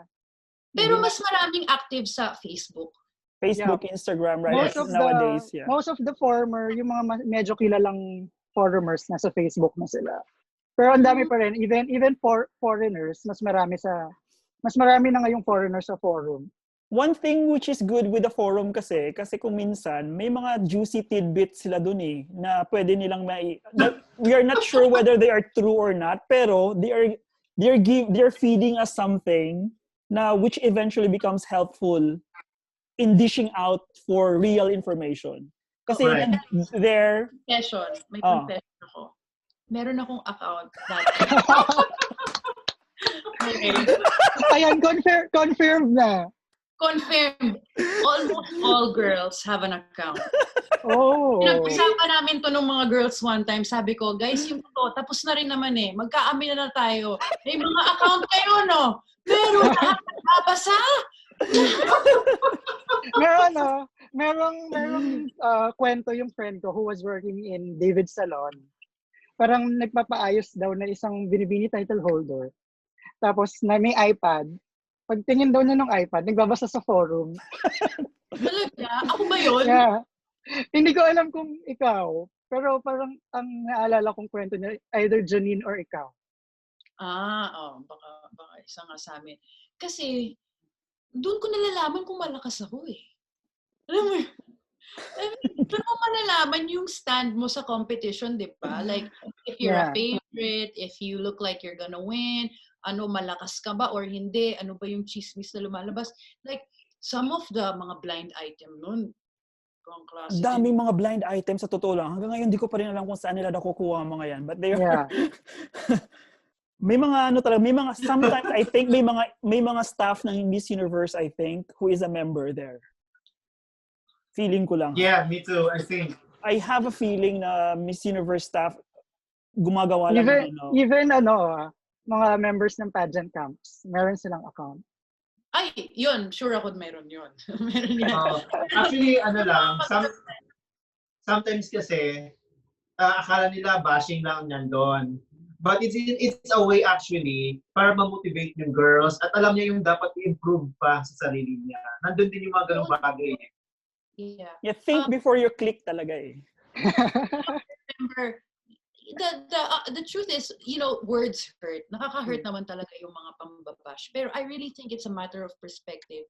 Ako, lalo kong naghahanap at lalo kong hinahanap, lalo kong nagbabasa kasi gusto ko, iba ako eh. Ganun ako mag-function. Kaya gusto kong malaman kung ano yung ayaw nyo sa akin, babaguhin ko or tatry kong i-improve. So, may ibang girls, ayaw nila ng ganun. Kasi na mahina ang loob. Iba talaga. Pero maraming men nagbabasa ng miss. Kasi you're a fighter, Nakakatakot yung you are a Missosology. fighter. Pero hindi ako nagko-comment nagbabasa lang. Lurker lang. Kaya ako moderator ako sa forum. Ang hirap mag-moderate. Ang hirap. Pero unlike sa Facebook, mabilis. During your time, talagang active akong nagde-delete ng mga may mga super bastos talaga ng mga comments. Kung minsan ano ko na talaga eh, dinidelete ko na talaga yung buong account eh. Yeah. It comes to that and then aawahin ka. Eventually hanapin yung totoo mong Facebook account. Yeah, totoo. That's true. Marami rin kami experience sa ganyan. Kung ang mga candidates binabash, kami rin na mga admin binabash. Wala hindi naman. Ito, Pia, ganito usually. Kapag hindi namin nilagay na number 1 yung Philippines sa hot picks, anti-Filipino kami. Kapag nilagay namin na number 2 or number 3 or wala sa top 5, hate namin naman yung Philippines. Pero, Drew, pag nilagay mo rin sa top 1, ang sasabihin nila sa'yo, ayan na naman, madi-jinx. Jinx na naman, that's true, yeah. I remember that time. Ang gulo, di ba? Ang hirap. So, that was the story kung bakit hindi ka number 1 sa final hot pick. Kung bakit hindi ikaw yung number 1 sa final hot picks namin. During Miss Universe. Eto, ang final decision was Pia on the finals. Number 1 ka, number 2 si Dominican Republic. Naka-ready na yung banner. Naka-ready na yung banner. Number 1 si Pia. And then last minute, kinabahan, may one member na kinabahan na parang, baka ma-jinx. What if ma-jinx? Kasi nangyari na kay Janine. So, gano'n. Janine kasi yung number 1 during that time, tapos nag-runner up. So, what if ma-jinx? So, parang, nagbotohan kami. Natalo kaming mga pro-Pia ng 1 point. Pia ako doon. Missosology ba sa Filipino website? Filipino, Singaporean yung webmaster, and then, especially during your time, 2015, maraming Americans and may Brazilian na staff. But Missosology is an international forum siya. Yeah. The owned girls, by a Filipino. They also read, yung mga ibang bansa na mga girls, nagbabasa din sila. Sa forum kasi, marami talaga mga foreigners who are really good in making their evaluation of the contestant. Kanya-kanyang opinion rin yun eh. Like, they may come from Ecuador, from different countries. Kaya, kanya-kanyang opinion, kanya-kanyang diskarte, kumbaga. Meron kayong mga wish list, mga ganon? Meron.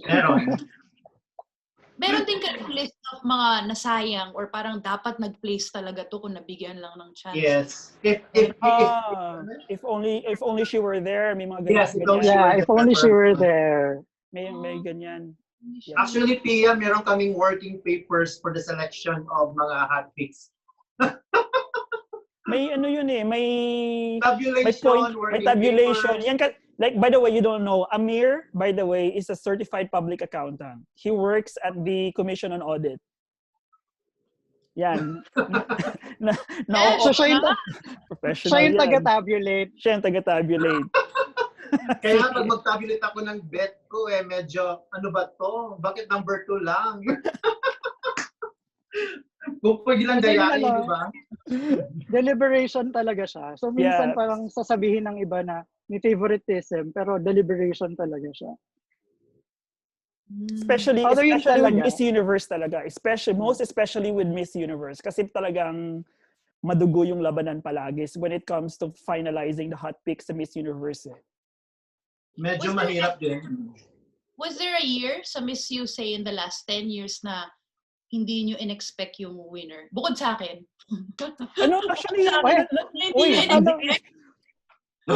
yung hindi in-expect, totally hindi in-expect, sino ba? Si Gabriela Isler. Yung sa group namin, sa scholars group namin, si Gabriela Isler number 2 eh.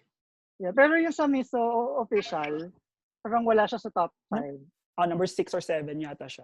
7. Parang, Gabriela Isler. Sure winner. Olivia, hindi. Si Janine yung winner natin. Si Janine. Kaya nga yun sabi ko maraming mga tapos jinx. Parang sinisisi kami. Parang maraming ano ba yan? Tapos sinisisi. That's true. I remember, ako kasi nag-push for Janine noong 2012 eh. So, alam mo na yung ako yung nag-push kay Janine na gawing number 1 sa final hot picks. Although people didn't really believe in her. Ang daming ang basher si Janine during that time, di ba? And then, nag-first runner-up. Kaya feeling ko parang kasalanan na rin namin na na-jinx siya. But at the same time, thankful na rin kasi umabot siya sa first runner-up, which was like the best placement we had since 1999. So, yun. Umuwi pa nga ako ng Pilipinas during that time. I remember that one. Kaya yung mga jinx na yan, totoo yun eh. Natatakot kami sa jinx eh.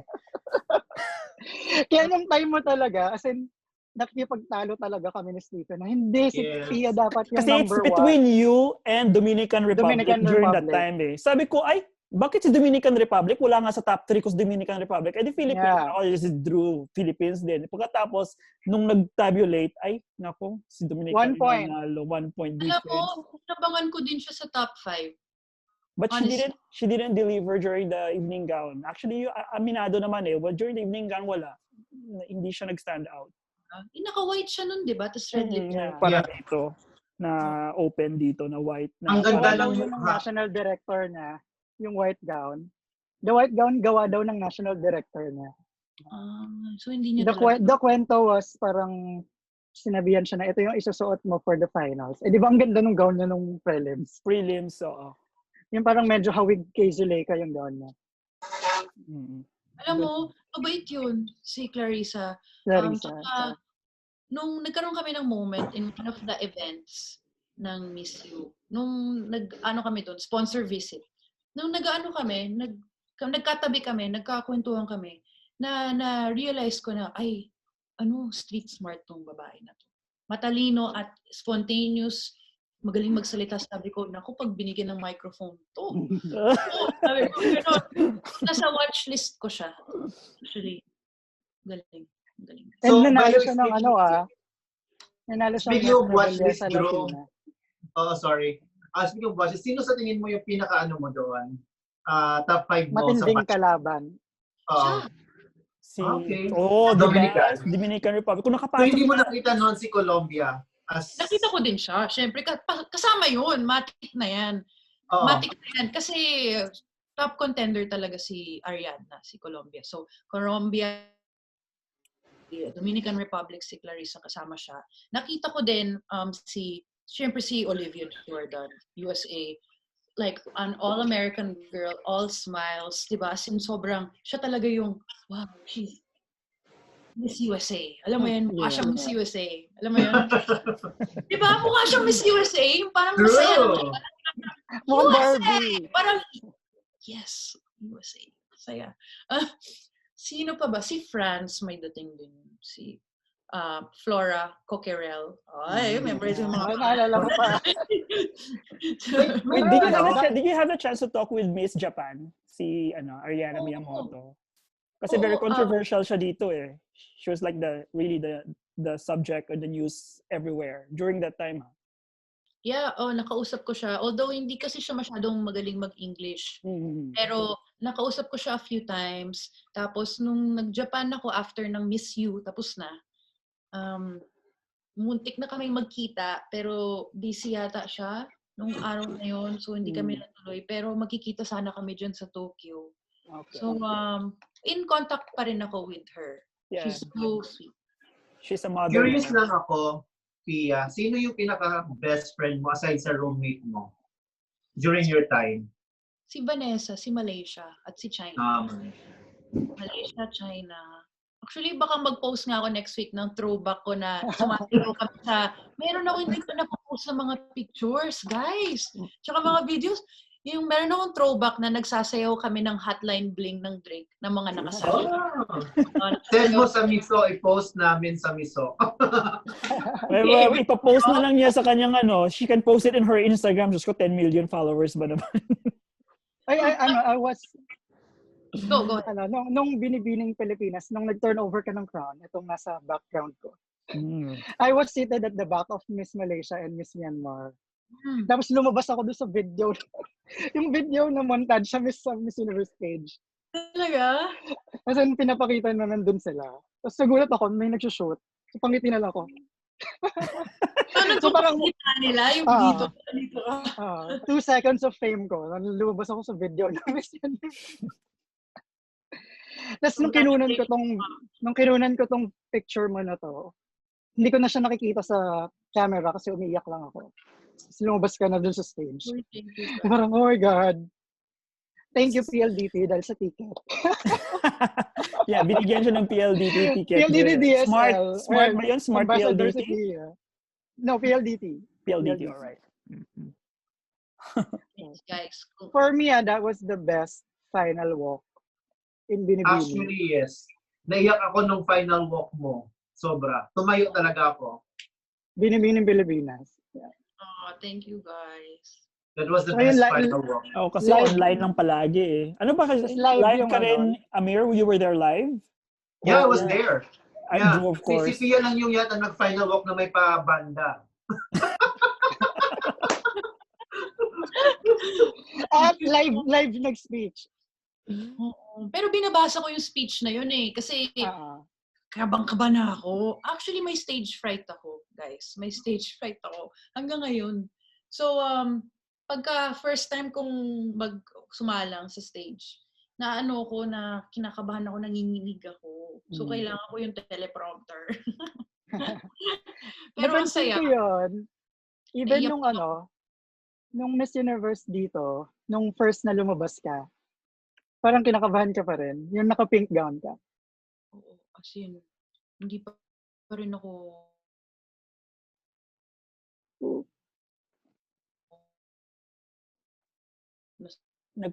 Nag-freeze si Pia. Yeah, nag-freeze lang.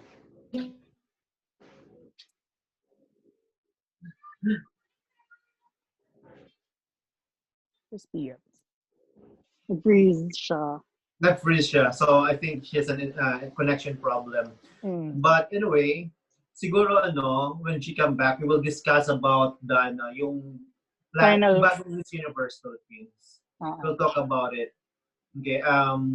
Yung final walk. By the way, anong oras pa dapat i-publish to sa Missosology? After, we talk after. This. Edit lang ni Drew. Lagyan niya lang ng thumbnail, then edit niya, then we're done. Nawala na siya totally. But let's see if she's gonna come back. If not, then we can just wrap this up and inform her later on. Siguro yung message si Bong. Yes. So yung far, na lang naman, Amir, no? Yung the plan about only MUP. for yung current MUP Miss and the Universe final. platform, yung final word. Yeah. So, okay lang. So far, ano masasabi niyo kay Pia? I love her. Alam mo yung hindi mo makitang rehearse yung mga sagot. Alam mo yung totoo nang galing sa puso niya, yung mga sagot niya. That's one thing I like her. Kasi parang, she's honest in all her answer. Talagang straightforward. You can really see naman kasi the sincerity. Yeah, she's also vocal kasi there are secrets na nasasabi niya ngayon. Hmm. So, which I admire because I really yung ginawa appreciate niya that. ay sa iba yon medyo, alam mo yon, mag-iingat. Pero, I mean, nag-iingat naman siya, but somehow, it's nice coming from her na hindi naman, yung iba kasi hindi natin tinanong biglang lumabas na lang sa kanya. So, Yes, spontaneous, napaka-totoo, alam mo yon, I love her. She's back. Ayun na, she's back. Hi guys, sorry. No, it's It's okay. okay. It's fine. We're just Sorry. trying to review everything that you were saying to us, or sharing yung mga revelations na hindi namin expect, but Okay, so we will be talking now about the new Miss Universe West Philippines. Yeah. Okay, Pia, the characteristics of a Miss Universe winner has been evolving ever since you were crowned. So, what do you think should we look for in the next Miss Universe Philippines in order to cope with the changes? Okay, the girl has to have a solid advocacy, not a made-up one because of competition. Because the audience, they're smarter now. They can do their research. They can go through your social media to see if sinimulan mo lang ba to ngayon because you joined. You need to have a solid advocacy. And if you're planning to join a pageant like Miss Universe Philippines or Binibining Pilipinas, simulan mo na yung advocacy mo kahit di ka pa sasali. Kahit next year ka pa balak sumali, simulan mo na ngayon. A solid advocacy, very important. And being able to articulate, to convey your thoughts and your emotions like properly by the way you speak. Again, your accent doesn't have to be perfect or your grammar, but just get your points across. Kailangan may personality kasi alam na rin ng mga tao ngayon, people know when you're a pageant patty and when you're rehearsed. And so it's harder to join pageants now. The standards are really high, but those are the things that I think have changed now, and like the things that every girl has to prepare for. Yung personality, Q&A, advocacy.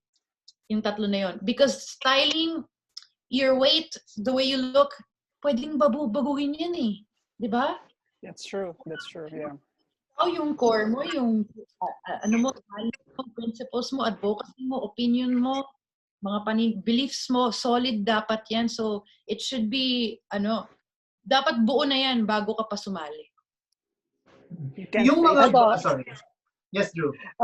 Curious lang ako. Sino sa tingin mo yung mga strong contenders sa MUP this year? Okay. Yeah. Medyo vocal ka naman sa social media. Yeah, based on what I've seen, I mean, ako naniniwala ako sa mga dark horse, sa mga Yes, that's true, yeah.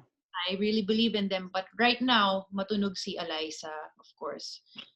Si Michelle Gumabaw, si Sandra Lemonon, si Miss Sorsogon, si Maria Isabela, anong pangalan? Galleria. Galleria. So, malakas din siya. Meron pa ba? May na-miss out pa ba? Meron pa eh. Di ba? Meron pa. No, nakalimutan ko. Pero nabanggit mo naman lahat ng front-runner. Baka yung manalo, hindi ko nabanggit. Lumapit sa akin sabihin na, hey, I watched your interview at Missosology and you didn't mention my name. Ang lakas naman ng loob niya kung lapit siya sa'yo, no? Well, Drew, did you expect Ariela Arida to win Miss Universe Philippines? She was in my top 5. Nasa top 3 ko siya actually. Hindi naniniwala sa akin sa yung mga tao about Ara during that time. Kasi ang favorite nung 2013 si Mutya, diba? Mutya talaga. No. Oh, that's true. I remember. Ang cute ni Mutya. Pia, may posibilidad ba na mag-judge ka this year for Miss Universe Philippines? Well, I turned it. Well, they didn't ask me formally, pero parang casually na pag-usapan lang. Alam mo yun, parang, kung judge, papayag ka ba? Sabi ko, no. Because it's the first year. And I don't want it to seem like, kasi si Shamsi, tapos sila Lee Andrea. Oo. Ano ayoko na magmukhang bias yung pageant sa ACES. Ayoko nang may ganun. So, at saka I also learned like a lesson from judging Miss Universe. I judged Miss Universe too soon. Miss Universe asked me to become a judge. I was hesitant.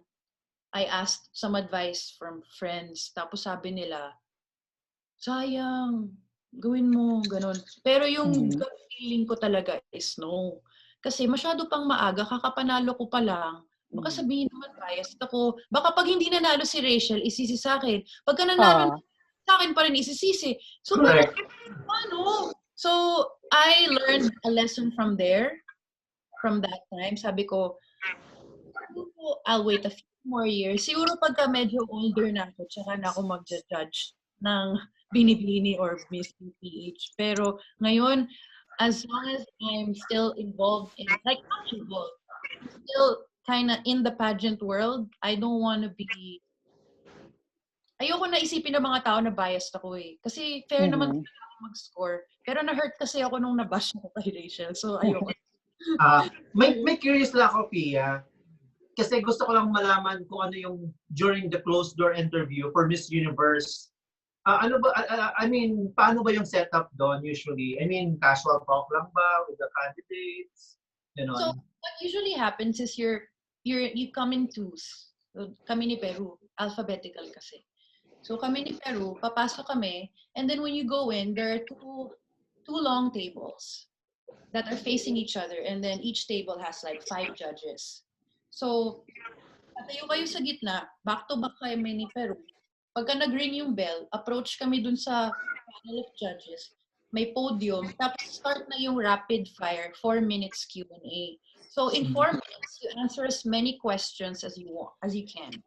Pero hindi naman siya paramihan ng masasagot. Ano lang yun, para lang makilala ka nila.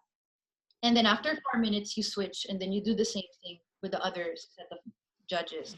Yung mga questions nila range from, why did you want to join this pageant? What's it like living in the Philippines? What's your take on girls who go under the knife to become more beautiful?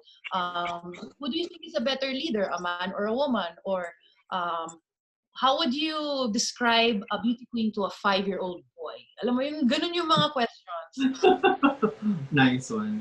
So there ranges from kind of heavy, medyo kung sa country mo, meron namang about you. Parang, ikaw, ano tingin mo ganyan? So, it's a nice, I like the closed door interview. I like it. It's fun. You think dun mo na ace yung competition? Alam mo, gigil ako lagi sa Q&A. So, tuwang-tuwa. Sabi ko, hindi talaga ako magpapadistract. Kasi naririnig mo rin at the same time. So while you're answering the question, she's also answering questions behind you. So kung hindi ka nakapokus, baka nakikinig ka lang sa kanya, madistract ka, di ba? So, yeah, that was fun. So nakwento mo dati, parang may notebook ka about Q&A. So it came in handy during that time. Wala ko lahat ng notebook ko, pati yung mga notebook. Well, hanggang backstage, dala ko siya. Kasi kasi ako feeling ko, pagka hindi ko dinala, hindi ko rin dala yung sagot. Ano ba yun? Parang may kulang. Oh, so, dala ko backstage.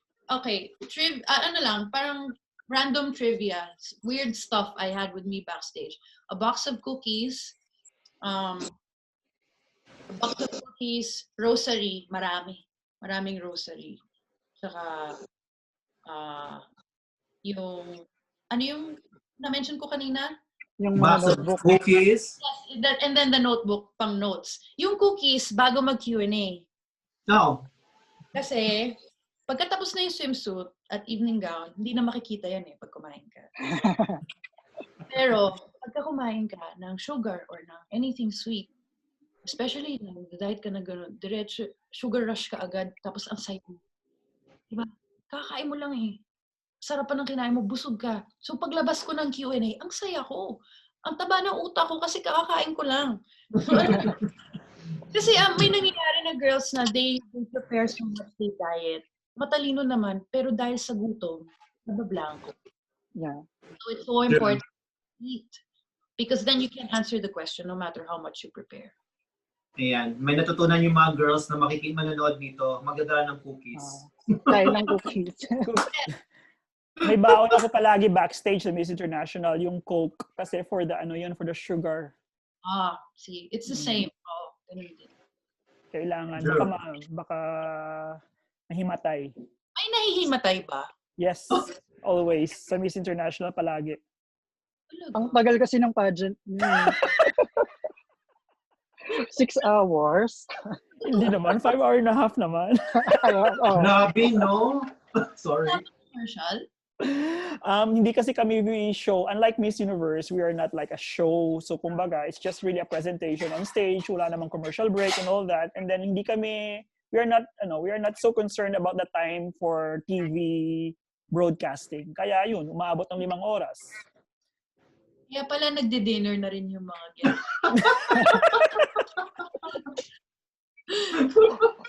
Siya? Uy, hindi ako nang baba siya.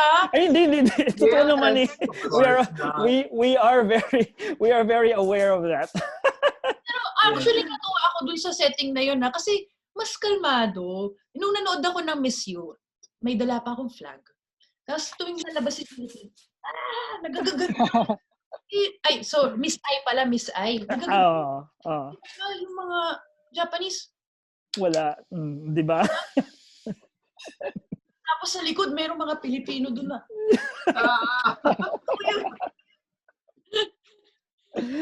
Yeah. Ganun. Ito pala, may nakalimutan ako itanong kanina. Nung final walk ni Paulina Vega, sabi na, to the next Miss Universe, sleep while you can. Nagawa mo naman yung tip niya na yan during your reign. Naging expert na ako sa I can fall asleep anywhere. I can fall asleep in a car, in an airplane. Tapos ang technique ko nun, kakain muna ako para makatulog ako. Food coma pala. So during your reign, hindi ka takot na makita ng mga tao na kumakain ka? You even made videos na gumagawa ka ng food. Yeah, kasi parang Paula would always remind me that they're looking for real girls are looking at you. Real young girls are looking at you. So if you're too skinny or if you're not taking care of yourself, they might try to copy you and might try to do the same. Tumatak sa akin yun. Yung sinabi niya na yun. Tumatak talaga, sabi ko, okay, I can't be like in Binibini yung style ko nun na hindi ako kumakain, ganyan, hindi pwede. Sabi ko, okay, I have to be more responsible now because more people are watching. And you did study culinary. Yes, that's why I have an appetite for everything. Drew, ang dami ko alam kay Pia, mo. Meron Set akong Pianatics talaga ako eh. meron akong i-share na parang personal encounter with Pia. This was in 2014, after nung Parade of Beauties. Tapos kasama ko yung mga friends ko. Tapos gusto namin magpo-picture sa mga candidates. Tapos nakita namin yung Aces and Queens girls. Pero nasa resto kayo, tapos kakain. Tapos may isang friend nag-approach na parang, pwede po ba magpo-picture? Tapos the first girl na tumayo, as in walang sabi-sabi, si Pia. Tapos, hello! Nandito ba sa akin yung picture? Kasi nasa phone ko. Talaga sobrang tinetreasure ko. Tapos parang nagtanong ka sa akin, parang, sa tingin mo ba, kaya kong manalo? Talaga? Ako Yeah. Nagawa ko na. So sabi, ang sagot ko lang na, yes, just i-claim mo na. So, sa Araneta? Yeah, parang sa Maxes yata. After Parade of Beauties. So yun yung first encounter. Sobrang tinetreasure ko yun. Nakaka-miss din sa Araneta, no? Nami-miss ko yun. Yeah. Dapat Parade of Beauties. Parade of Beauties at saka Santa Cruz. Favorite kong wala na event. Wala na. Parade of Beauty, Santa Cruzan. Dati meron pang sabong. hindi yan mawawala sa mga Araneta. Taga Negros kasi yan eh. Nakakaloka. Alam mo, isang... Ma-attend kayo doon, di ba? Yung mga title holder. Oo. Tapos na rin naman. So, pwede ko na ikwento. Sila Bea, Santiago, ayaw na ayaw nila. Sa sabong. Yung sila Bea, syempre lumaki sa States, diba, sa Canada. Lumalaban talaga sila. Sila mahamshi.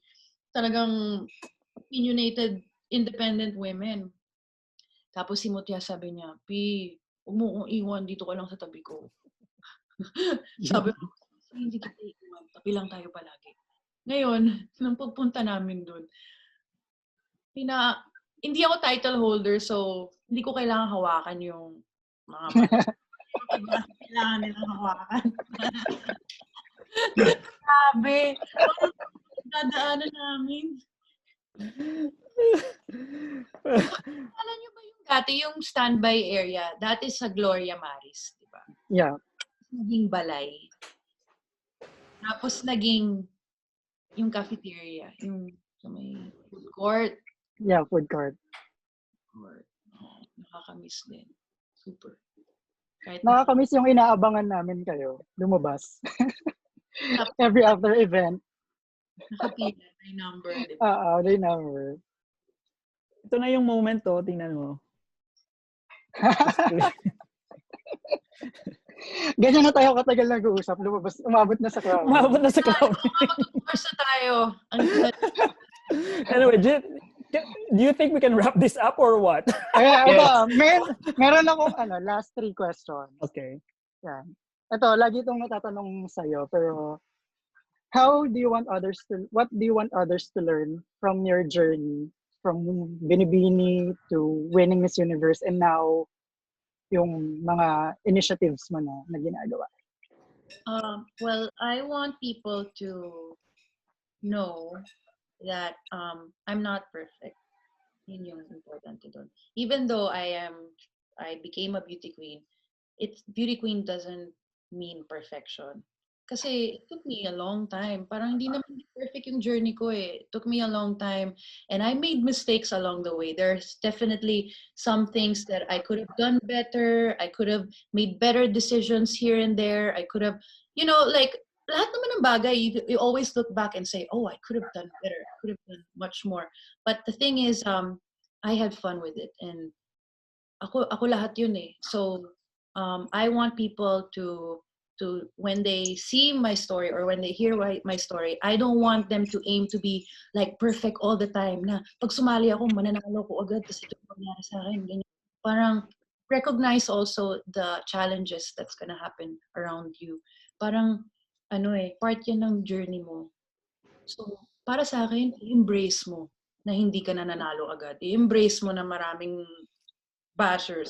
I-embrace mo na hindi mo nakukuha agad yung gusto mo because it'll make your victory much, much more sweeter and it'll make you, it'll feel more fulfilling. Saka ako, gusto ko makita ng mga tao na hindi ako perfect pero parang nagagawa ko pa rin. Alam mo yon, parang hindi naman kailangan perfect palagi, ganon. So that's what I want people to remember. Okay lang to make mistakes. Okay lang to fail. It's okay. Okay lang din to take 3 times. And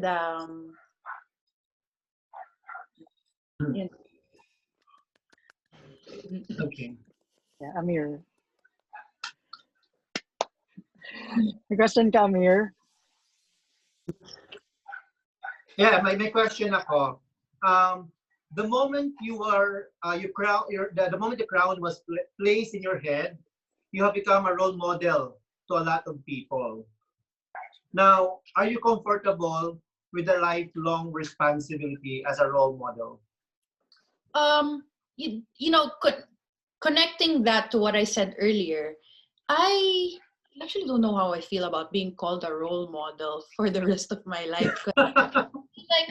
Hindi naman ako perfect eh. So feeling ko minsan hindi ko siya deserve na title model. model. Alam mo yon? Nagkakamali pa rin ako, pero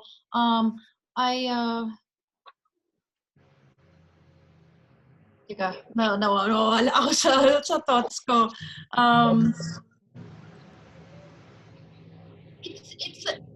I remember what Gloria said, that, she said that winning Miss Universe is both a blessing and a curse at the same time. Now that I am past my reign, I'm done with my reign, I realized that it's true, but it's really a matter of perspective. Again, ano ba? Parang, sa akin, responsibility siya, pero hindi siya pilit.